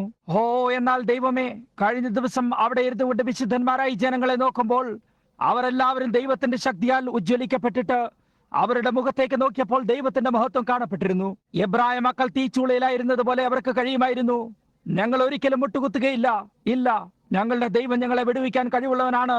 കർത്താവേ യേശുവേ, നീ എളുപ്പം വരണമേ. ജനങ്ങൾ ഭക്തിയുടെ വേഷം ധരിച്ച് ശക്തിയെ ത്യജിച്ചു കളയുന്നവരായിരിക്കും. അങ്ങനെയുള്ളവരെ വിട്ടൊഴിയുക എന്ന് നീ പറഞ്ഞ കാര്യങ്ങൾ കടന്നു വരുന്ന നാഴികയെ ഞാൻ കാണുന്നു. അത് ആത്മാവന്ത്യകാലത്തെ കുറിച്ച് സംസാരിക്കുകയാണ്. അങ്ങനെ ഇന്ന് നാം ഇതാ കാലത്തെത്തിയിരിക്കുന്നു. കർത്താവെ, ഞങ്ങളുടെ ചെറിയ സഭ ഇതാ ഇവിടെ ഒരുങ്ങിയിരിക്കുന്നു. അവർ നിന്നെ സ്നേഹിക്കുന്ന സ്ത്രീകളും പുരുഷന്മാരുമാണെന്ന് ഞാൻ വിശ്വസിക്കുന്നു. ദൈവമേ, പിന്നിട്ട് പോയ ദിവസങ്ങളിൽ വളരെ പേരുടെ ഹൃദയങ്ങളെ നിറച്ച ആത്മാവ് കൂടുതൽ ആഴത്തോടെ ഇപ്പോൾ വരണമേ എന്ന് ഞാൻ പ്രാർത്ഥിക്കുന്നു. എല്ലാവിധമായ പകയും വിദ്വേഷവും നിനക്കിഷ്ടമില്ലാത്തതായ എല്ലാ കാര്യങ്ങളിലും ഒരു വശത്തേക്ക് ഇട്ടുകൊണ്ട് അവർ ഇന്ന് മുമ്പോട്ട് നീങ്ങുവാനിടയാക്കണമേ. ഒരു പുൽത്തൊഴുത്തിലേക്കല്ല, എന്നാൽ കാൽവരിയിലേക്ക് നീങ്ങാനിടയാക്കണമേ. ഒട്ടുക്ക് കാൽവരിയിലേക്കല്ല, എന്നാൽ മഹത്വത്തിന്റെ പ്രത്യാശയ ക്രിസ്തുവിലേക്ക്. ദൈവത്തിന്റെ ദിവ്യത്വവും ദൈവത്തിന്റെ ഉജ്ജ്വലതയും ഇപ്പോൾ ഞങ്ങളുടെ ഉള്ളിലുള്ള ദൈവശക്തിയും ലൗകിക കാര്യങ്ങളെ ഞങ്ങളിൽ നിന്നും എടുത്തു കളയാൻ ശ്രമിച്ചിട്ട്, അതിനാൽ ഏതെങ്കിലും ഒരു ദിവസം അവൻ നമ്മെ ഈ ഭൂമിയിൽ നിന്നും ഒരു ഉത്തമ ദേശത്തേക്ക് നമ്മെ കൊണ്ടുപോകാൻ ഇടയാക്കുന്നതാണ്. ദൈവമേ, ഇന്നിത് അനുവദിച്ചേരണമേ. നിന്റെ ദാസന്റെ പ്രാർത്ഥന കേട്ടിട്ട് നിന്റെ ജനങ്ങളോട് സംസാരിക്കണമേ. ആരെങ്കിലും നഷ്ടപ്പെട്ടവരോ പരിശുദ്ധാത്മാവിനെ പ്രാപിക്കാത്തവരോ ഇവിടെ ഉണ്ടെങ്കിൽ ഇന്ന് രാവിലെ അവർ നിന്നെ സ്വീകരിക്കാൻ ഇടയാക്കണമേ. പ്രിയപ്പെട്ട ദൈവമേ, അത് അനുവദിച്ചേരണമേ. അങ്ങയുടെ പ്രിയപുത്രനായ യേശുവിന്റെ നാമത്തിൽ ഞങ്ങൾ അപേക്ഷിക്കുന്നു. അവൻ 1900 വർഷങ്ങൾക്ക് മുമ്പ് പുൽത്തൊഴുത്തിൽ ജനിക്കുകയും ഞങ്ങളുടെ പാപങ്ങൾക്കായി 33.5 വർഷം കാൽവരിയിൽ കഷ്ടമനുഭവിക്കുകയും അതിന്റെ 40 ദിവസങ്ങൾക്ക് ശേഷം ഉയരങ്ങളിലേക്ക് എടുക്കപ്പെടുകയും ചെയ്തു. അവൻ മഹത്വങ്ങളിലേക്ക് എടുക്കപ്പെടുകയും 10 ദിവസങ്ങൾക്ക് ശേഷം പരിശുദ്ധാത്മാവിന്റെ ശക്തിയിൽ വരികയും വീണ്ടും വരികയും ഇപ്പോൾ തന്റെ സഭയിൽ ജീവിക്കുകയും ചെയ്യുന്നു. അവനെ ഉയർപ്പിച്ച അതേ ശക്തി ഉടനെ തന്നെ പരിശുദ്ധാത്മാവ് സഭയിലായിട്ട് അതിനെ എടുത്തുകൊണ്ടുപോകും. ദൈവമേ, വരണമേ. നീ വന്ന് സഭയെ രക്ഷിക്കുകയില്ലേ? അവന്റെ നാമത്തിൽ ഞങ്ങൾ അപേക്ഷിക്കുന്നു. നിങ്ങളുടെ തലകൾ വണങ്ങിയിരിക്കുമ്പോൾ നാം കോളിംഗ് ടുഡേ എന്ന പാട്ട് പാടാൻ പോവുകയാണ്. ക്രിസ്തുവിനെ കൂടാതെയോ ദൈവത്തെ കൂടാതെയോ യാതൊരാശയമില്ലാതെ ആരെങ്കിലും ഇപ്പോൾ ഇവിടെ ഉണ്ടെങ്കിൽ നിങ്ങൾ കടന്നു വരുമോ? നിങ്ങൾ ദൈവമില്ലാതെ യാതൊരാശയമില്ലാതെ ക്രിസ്തുവില്ലാതെയാണോ ആയിരിക്കുന്നത്? ദൈവത്തിന്റെ വചനത്തിന്റെ പൂർണ്ണ ജീവൻ നിങ്ങൾക്ക് കിട്ടിയിട്ടില്ലെന്ന് നിങ്ങൾ മനസ്സിലാക്കുന്നുണ്ടോ? എങ്കിൽ നിങ്ങൾ കടന്നു വരില്ലേ? ശ്രദ്ധിക്കുക, നിങ്ങൾ രക്ഷിക്കപ്പെട്ടിട്ടില്ലെങ്കിൽ നിങ്ങളെ രക്ഷിക്കുന്നതിനെ ആഗ്രഹിച്ചുകൊണ്ട് പിതാവ് ഇവിടെ ആയിരിക്കുന്നു. നിങ്ങൾ രക്ഷിക്കപ്പെട്ടിട്ടില്ലെന്ന് എനിക്കറിയാം. എന്നാൽ ശ്രദ്ധിക്കൂ സ്നേഹിതരെ, നിങ്ങൾ ഇവിടെ നിൽക്കുമ്പോൾ നിങ്ങൾക്ക് വേണ്ടി എന്തെങ്കിലും ചെയ്യണമെന്ന് ഞാൻ ആഗ്രഹിക്കുന്നു. ഇപ്പോൾ നിങ്ങളുടെ കണ്ണുകൾ അടയ്ക്കുവാൻ ഞാൻ ആഗ്രഹിക്കുന്നു. ഞാനൊരു മറ ഇവിടെ വലിച്ചിട്ടിട്ട് നിങ്ങൾ മറ്റൊരിടത്തേക്ക് നോക്കുവാൻ ഞാൻ ആഗ്രഹിക്കുന്നു. അവളെ പാട്ടിന്റെ രാഗം കൊടുത്തുകൊണ്ടിരിക്കുമ്പോൾ ഇന്ന് രാവിലെ സമയം നാം ഒരു ചെറിയ സന്ദർശനം നടത്തുവാൻ ആഗ്രഹിക്കുന്നു. ഈ കൂടാരത്തിൽ സന്നിഹിതരായിരിക്കുന്ന ചെറുപ്പക്കാരും വൃദ്ധന്മാരുമായ എല്ലാവർക്കും വേണ്ടി ഞാൻ ഈ മറ വലിച്ചിടാൻ പോവുകയാണ്. ഇന്ന് രാവിലെ സമയം കുറച്ചു നേരം നരകത്തിന്റെ തുറമുഖത്തെ നാം ഒന്ന് നോക്കുവാൻ പോവുകയാണ്. അവിടെ ഇപ്പോൾ ക്രിസ്മസിന്റെ സമയമാണെന്ന് അവർക്കറിയാം. ഈ ക്രിസ്മസിന് എന്താണ് ചെയ്തതെന്ന് അവർക്കറിയാം. അവരിൽ ചിലർ മദ്യപിക്കുകയും ചിലർ പെണ്ണുങ്ങളുമായി ചുറ്റിക്കറങ്ങുകയും ചിലർ പള്ളിയിലായിരിക്കുകയും ചിലർ പരിഹസിക്കുകയും ചിലർ ആനന്ദിക്കുകയും ചെയ്തു. ഈ നിരങ്ങി നടക്കുന്ന എല്ലു ചട്ടക്കൂട് ഇന്ന് രാവിലെ സമയം ഈ പള്ളിയുടെ വാതിലിൽ കൂടെ തിരികെ വരികയാണെങ്കിൽ എന്തായിരിക്കും? നിങ്ങൾക്കറിയാമോ, അടുത്ത ക്രിസ്മസിന് ഒരുപക്ഷെ നിങ്ങൾ അവിടെ ആയിരിക്കാം. അടുത്ത ക്രിസ്മസിന് ഒരു വർഷത്തിനുള്ളിൽ തന്നെ നിങ്ങൾ അവിടെ ആയിരിക്കാം. എന്നാൽ ഓർക്കുക, നിങ്ങൾ മനുഷ്യരുടെ ആത്മാക്കളുമായി ഇടപെടുന്നു. നിങ്ങൾ ആത്മീയ കാര്യങ്ങളുമായി ഇടപെടുന്നു. ന്യായവിധിയുടെ നാളിൽ നിങ്ങൾക്ക് ഓരോരുത്തർക്കും ഉത്തരം നൽകേണ്ടതായിട്ടുണ്ട്. എനിക്ക് സത്യസന്ധനായിരിക്കാൻ മാത്രം കഴിയും. ഇന്ന് രാവിലെ സമയം നിങ്ങൾ കർത്താവിനെ സ്വീകരിച്ചിട്ടില്ലെങ്കിൽ അവൻ തുറന്ന വാതിൽക്കൽ നിൽക്കുന്നു എന്ന് മാത്രം എനിക്ക് പറയാൻ കഴിയും. എന്നോടുകൂടെ ഇടപെടുക എന്നവൻ അതാർത്ഥമാക്കുന്നു. കൂടാതെ പരിശുദ്ധാത്മാവ് പ്രാപിച്ചവരായ നിങ്ങൾ അതുമായിട്ട് എന്ത് ചെയ്തു എന്നുള്ളതിനായി വിധിക്കപ്പെടുന്നതാണെന്ന് ഓർത്തുകൊള്ളുക. നിങ്ങൾ പരിശുദ്ധാത്മാവിനാൽ ക്രിസ്തുവിനെ സ്വീകരിച്ചിട്ടുണ്ടായിരിക്കാം, എന്നാൽ നിങ്ങൾ കുറ്റം വിധിക്കപ്പെടും. എല്ലാ മനുഷ്യരും തന്റെ ശരീരം പ്രവർത്തിച്ചിരിക്കുന്ന പ്രവൃത്തികൾക്കനുസരിച്ച് ന്യായം വിധിക്കപ്പെടും. പരിശുദ്ധാത്മാവിനെ സ്വീകരിച്ച ശേഷം നിങ്ങൾ അതുമായിട്ട് എന്ത് ചെയ്തു? നിങ്ങളുടെ അയൽക്കാരെ കുറിച്ച് നിങ്ങൾ സംസാരിച്ചുവോ? നിങ്ങൾ തെറ്റായ കാര്യങ്ങളെ ചെയ്തുവോ? അങ്ങനെ ചെയ്തിട്ടുണ്ടെങ്കിൽ ഓർക്കുക, ഞാനൊരു പുതിയ ജീവിതം ഇപ്പോൾ തുടങ്ങി ജീവിക്കും. കർത്താവായ യേശുവേ, ഈ ദിവസം മുതൽ ഞാൻ എന്തായിരിക്കാൻ നീ ആഗ്രഹിക്കുന്നുവോ അതായിരിക്കാൻ പോവുകയാണ് എന്ന് പറയുക. ഇത് ദൈവത്തിന്റെ അനശ്വരമായ ഭാഗമാണെന്നും ദൈവത്തിന്റെ ആത്മാവിനിൽ വസിക്കുന്നുവെന്ന് ഞാൻ മനസ്സിലാക്കുകയും ചെയ്യുന്നു. ഞാൻ തെറ്റായിരുന്നിട്ടുണ്ടെങ്കിൽ നീ എന്നോട് ക്ഷമിക്കണമേ. ഞാൻ വീട്ടിൽ വരാൻ ആഗ്രഹിക്കുന്നു. ഞാൻ നല്ലവനാകാൻ ആഗ്രഹിക്കുന്നു. ഇപ്രകാരം ഇന്ന് രാവിലെ സമയം നിങ്ങൾ അവനെ തെളിയിക്കുക. നിങ്ങളുടെ കൈകളെ ഉയർത്തിപ്പിടിച്ചുകൊണ്ട്, സഹോദരൻ ബ്രഹാം, ഇന്ന് തൊട്ട് ഞാൻ പുതുതായി ജീവിക്കാൻ ആഗ്രഹിക്കുന്നു എന്ന് പറയുക. എന്റെ കൈകളും ഉയർന്നിരിക്കുന്നു. ഞാൻ പുതുതായി തുടങ്ങാൻ പോവുകയാണ്. ഞാൻ ഇതുവരെ ചെയ്തിട്ടുള്ളതിലും കൂടുതൽ ചെയ്യാൻ ഞാൻ ആഗ്രഹിക്കുന്നു. നിങ്ങൾ തയ്യാറാണോ? ഇത് ഞാൻ കേട്ടിട്ടുള്ളതിലും വെച്ച് ഏറ്റവും പരിതാപകരമായ കഥയാണ്. ഒരു ചെറുപ്പക്കാരിയായ സ്ത്രീ ഉണ്ടായിരുന്നു. അവൾ അധിക പ്രസംഗിയായിരുന്നു. അവൾ ഒരു നല്ല വീട്ടിൽ വളർന്നിരുന്നു. അവളോട് ക്രിസ്തുവിനെ കുറിച്ച് പറഞ്ഞുവെന്ന് അവളുടെ പിതാവ് പറഞ്ഞു. ഞാൻ അവളുടെ അംഗത്വം കൊടുക്കുന്നുണ്ട്. ഏത് സമാജത്തിലാണ്?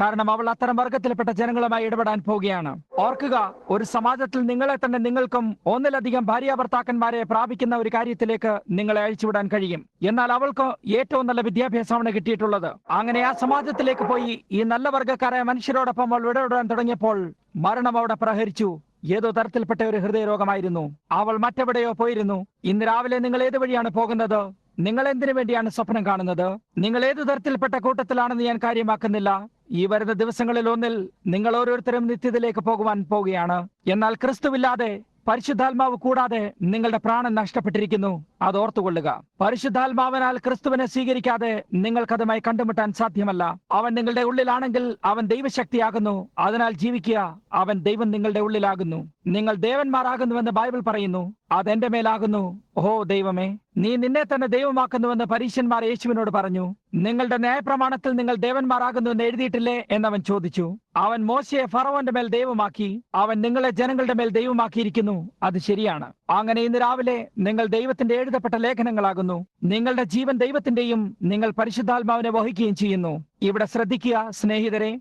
ഇത് നിങ്ങളെ കടന്നുപോകാൻ ഇടയാക്കരുത്. ഏതെങ്കിലും ഒരു പുരാണ കഥ പോലെ ഇത് നിങ്ങളെ കടന്നുപോകാൻ ഇടയാക്കരുത്. പിതാവേ, നിന്റെ എളിമേറിയ മക്കളായിട്ട് ഇന്ന് രാവിലെ സമയം ഞങ്ങൾ വരുന്നു. ഞങ്ങൾ അവസാന നാഴികയിൽ സമാപന സമയത്ത് ജീവിക്കുന്നുവെന്നും ഏത് സമയത്തും എന്തും സംഭവിക്കാനിടയുണ്ടെന്നും ഞങ്ങൾ മനസ്സിലാക്കുന്നു. പുരുഷന്മാരും സ്ത്രീകളും ആൺകുട്ടികളും പെൺകുട്ടികളും ദൈവത്തെ കൂടാതെ ഇവിടെ ആയിരിക്കുന്നു. പിതാവേ, നീ അവരോട് കരുണയുള്ളവനായിരിക്കണമേ എന്ന് ഞാൻ നിന്നോട് പ്രാർത്ഥിക്കുന്നു. നിന്നെ സ്വീകരിച്ചിട്ട് നീ അവരുടെ അടുക്കൽ അവരുടെ ഹൃദയത്തിലായിരിക്കുന്നുവെന്ന് തിരിച്ചറിയാത്തവരോട് കരുണ കാണിക്കണമെന്ന് ഞാൻ പ്രാർത്ഥിക്കുന്നു. ഈ ലോകത്തിലെ ചെറിയ കാര്യങ്ങൾ ലോകചിന്തകളിൽ കൂടെ നശിക്കുന്നതാണെന്ന് തിരിച്ചറിയുന്നു. ഇന്ന് രാവിലെ ഇവിടെ സന്നിഹിതരായിരിക്കുന്ന ഓരോരുത്തരും വരുവാനിരിക്കുന്ന ദിവസങ്ങളിൽ നിന്റെ വരവിന് മുമ്പായി അതെത്രമാത്രം ദീർഘിച്ച സമയമായാലും അത് കാര്യമാക്കാതെ വാസ്തവമായും കൂടുതൽ സമർപ്പിക്കപ്പെടാനിടയാക്കണമേ. അതിപ്പോൾ സമീപിച്ചിരിക്കുന്നുവെന്ന് ഞങ്ങൾ വിശ്വസിക്കുന്നു. അതിനുശേഷം ജനങ്ങൾ രക്ഷിക്കപ്പെടുന്നതിനായി ശ്രമിക്കാൻ പോകുന്നതാണ്. അന്ന് രാത്രിയിൽ ചെറുപ്പക്കാരായ ജനങ്ങൾ രക്ഷിക്കപ്പെടുന്നതിനായി വേദിയിലേക്ക് വരുന്നത് എനിക്ക് ചിന്തിക്കാൻ കഴിയും. എന്നാൽ അവർ സമയത്തെ മറികടന്നിരിക്കുന്നു. അവർക്ക് വീണ്ടെടുപ്പില്ല. അവർ രക്ഷിക്കപ്പെടാൻ കഴിയാതെ നശിച്ചു പോകുന്നു.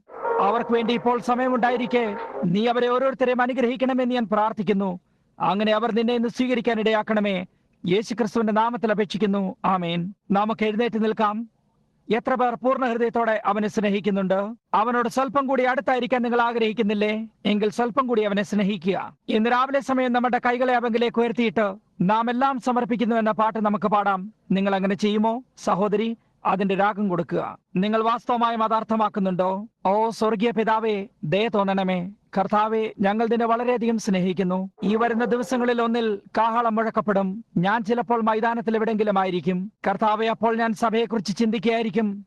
കാറ്റോളിയിടാൻ തുടങ്ങുമ്പോൾ ലോകം കുലുങ്ങാൻ തുടങ്ങും. എന്താണ് കാര്യമെന്ന് ചിലർ ചോദിക്കും. ആകാശം ചുവക്കും. ന്യായവിധിയുടെ നാഴിക അടുത്തു വരും. സഹോദരൻ ഗ്രഹാം എവിടെയാണെന്ന് ഞാൻ ചിന്തിക്കാൻ തുടങ്ങും. ഓ, അവർ വീട്ടിലെത്തിയിരിക്കുന്നു. എന്നാൽ പിതാവേ, കുറച്ചു നേരത്തിന് ശേഷം ഇതിനു മുമ്പ് ഒരിക്കലും കേട്ടിട്ടില്ലാത്ത കാഹളനാദം നാം കേൾക്കും. ദൂതന്മാർ കാഹളങ്ങൾ ഊതും. ഓ ദൈവമേ, മരണത്തിന്റെ അറയിൽ പ്രവേശിച്ചവർ ഉയർത്തെഴുന്നേൽക്കും. ഈ ലോകത്തിന് എന്ത് സംഭവിച്ചുവെന്ന് നിലവിളികൾ പുറപ്പെടും. നമുക്കിപ്പോൾ നിൽക്കാൻ കഴിയുന്നില്ല. ലോകം ഇളകാൻ തുടങ്ങിയിരിക്കുന്നു. അപ്പോൾ അവനെ എതിരേൽക്കുന്നതിനായി നാം ഒരുമിച്ച് ആകാശങ്ങളിലേക്ക് എടുക്കപ്പെടും. ഓ പിതാവേ, ആ സമയത്തിന് മുമ്പ് മരണം ഞങ്ങളുടെ അടുക്കൽ എത്തുകയാണെങ്കിൽ, അതായത് ഈ ഭൂമിയിലെ സ്വാഭാവിക മരണമായ വേർപെടൽ വരുമ്പോൾ, ഞങ്ങൾ ധീരതയേറിയ വിശ്വാസത്തോട് പരിശുദ്ധാത്മാവായ ക്രിസ്തുവിന്റെ വസ്ത്രം ഞങ്ങളുടെ മേൽ ചുറ്റിക്കൊണ്ട് ആ മുറികളിലേക്ക് പ്രവേശിക്കുവാനിടയാക്കണമേ. പിതാവേ, ഏതെങ്കിലും ഒരു ദിവസം ഞങ്ങൾക്ക് അവിടെ എത്തേണ്ടതായിട്ടുണ്ട്. എനിക്കും ആ നിരയിൽ കൂടി നടക്കേണ്ടതായിട്ടുണ്ട് എന്ന് ഞാൻ മനസ്സിലാക്കുന്നു. ആ മരണത്തിന്റെ മുറിയിലേക്ക് പ്രവേശിക്കുന്നതിന്റെ നാഴിക എവിടെയോ എന്റെ മുമ്പിലായി കിടക്കുന്നു. എന്റെ വിധി കൽപ്പിക്കുമ്പോൾ ഒരു ഭീരുവിനെ പോലെ ഞാൻ പോകാൻ ആഗ്രഹിക്കുന്നില്ല. കർത്താവെ, നീ പോയതുപോലെ പോകാൻ ഞാൻ ആഗ്രഹിക്കുന്നു. എന്റെ സ്വന്തം വസ്ത്രം ചുറ്റിക്കൊണ്ടല്ല, എന്നാൽ പരിശുദ്ധാത്മാവായ ക്രിസ്തുവിന്റെ വസ്ത്രം ചുറ്റിക്കൊണ്ട് പൗലോസ് പറഞ്ഞതുപോലെ, മരണമേ നിന്റെ മുള്ളെവിടെ, പാതാളമേ നിന്റെ ജയം എവിടെ എന്ന് ചോദിച്ചുകൊണ്ട് പോകാൻ ആഗ്രഹിക്കുന്നു. മരിച്ചവരോടൊപ്പം ആ ഇരുണ്ട മുറിയിൽ കടക്കും. അതിനുശേഷം പ്രധാന ദൂതന്റെ ശബ്ദം ശ്രദ്ധിച്ചിരിക്കുകയും അവൻ കാഹളമൂതുമ്പോൾ മരിച്ചവരുടെ ഇടയിൽ നിന്ന് ഞങ്ങളുടെ പ്രിയമേറിയവരുമായി വീണ്ടും കണ്ടുമുട്ടുന്നതിനായി വിളിക്കപ്പെടുകയും ചെയ്യും. ഓ കർത്താവെ, ജീവിതത്തിൽ ഞങ്ങൾക്കത് നഷ്ടപ്പെട്ടാൽ പിന്നെ ഈ ജീവിതം ഞങ്ങൾക്ക് യാതൊന്നുമായിരിക്കുന്നില്ല. ഞങ്ങൾ പരാജയപ്പെട്ടിരിക്കുന്നു. ഞങ്ങളുടെ ഹൃദയങ്ങളിൽ വിലയേറിയവനായ അവനെ ഞങ്ങൾക്ക് കണ്ടുകിട്ടുമ്പോൾ ഞങ്ങൾക്ക് ദൈവത്തിന്റെ സകല ഉദ്ദേശവും കിട്ടിയിരിക്കുന്നു. ഓ, ഇന്ന് രാവിലെ ഞങ്ങൾ എത്രമാത്രം അവനെ സ്നേഹിക്കുന്നു. കർത്താവെ, എല്ലാ ക്രിസ്ത്യാനികളും ഇന്ന് രാവിലെ സമയം ഈ ദർശനം കാണുവാൻ എളുപ്പമിടയാക്കണമേ. ഇപ്പോൾ ഈ നാഴിക വൈകിക്കൊണ്ടിരിക്കുമ്പോൾ നീ ഞങ്ങളെ ഈ ദർശനം കാണുന്നതിനും ഇന്ന് ഞങ്ങളുടെ ജീവിതത്തെ നോക്കുന്നതിനും എന്നേക്കും ജീവിക്കുന്നതിനുമായി ഞാൻ പ്രാർത്ഥിക്കുന്നു. യേശുവിന്റെ നാമത്തിൽ അപേക്ഷിക്കുന്നു. ആമേൻ. നിങ്ങൾ തമ്മിൽ സ്നേഹിക്കുന്നുണ്ടോ? എങ്കിൽ നിങ്ങൾ തിരിഞ്ഞിട്ട് മറ്റൊരാളുടെ കൈപിടിച്ച് കുലുക്കിക്കൊണ്ട് ദൈവം നിങ്ങളെ അനുഗ്രഹിക്കട്ടെ, ക്രിസ്തു നിങ്ങളോടൊപ്പമായിരിക്കട്ടെ എന്ന് പറയുക. മേരി ക്രിസ്മസ് എന്ന് പറയുന്നതിന് പകരം ക്രിസ്തു നിങ്ങളോടൊപ്പമായിരിക്കട്ടെ എന്ന് പറയുക. ഇപ്പോൾ ഇത് വിട്ടുകളയരുത്. നിങ്ങൾ തിരിഞ്ഞിട്ട് ക്രിസ്തു നിങ്ങളോടൊപ്പമായിരിക്കട്ടെ എന്ന് പറയുക. 12 മണി കഴിഞ്ഞെന്ന് ഞാൻ വിചാരിച്ചു പോയി. എന്നാൽ 11 മണി കഴിഞ്ഞതേയുള്ളൂ. ഞാൻ ഓർത്ത് 12 മണി കഴിഞ്ഞ് 20 മിനിറ്റ് ആയിരിക്കുന്നുവെന്ന്. എന്താണ് പറഞ്ഞത്? ആമേൻ. എല്ലാവരും കർത്താവിനെ സ്നേഹിക്കുന്നുണ്ടോ? എങ്കിൽ കർത്താവിന് സ്തുതിയായിരിക്കട്ടെ എന്ന് പറയുക. ഇപ്പോൾ നമുക്ക് 3-4 വാക്കുകളുടെ ഒരു സാക്ഷ്യമായ, അതായത് ഞാൻ യേശുവിനെ സ്നേഹിക്കുന്നു എന്ന് മാത്രം പറയാം. അതിലും കൂടുതലായിട്ടൊന്നുമില്ല. അത് ശരി തന്നെ. മറ്റാരെങ്കിലും കൂടി? ഞാൻ അവനെ സ്നേഹിക്കുന്നു. ഓ യേശുവേ, ഞാൻ നിന്നെ സ്നേഹിക്കുന്നു.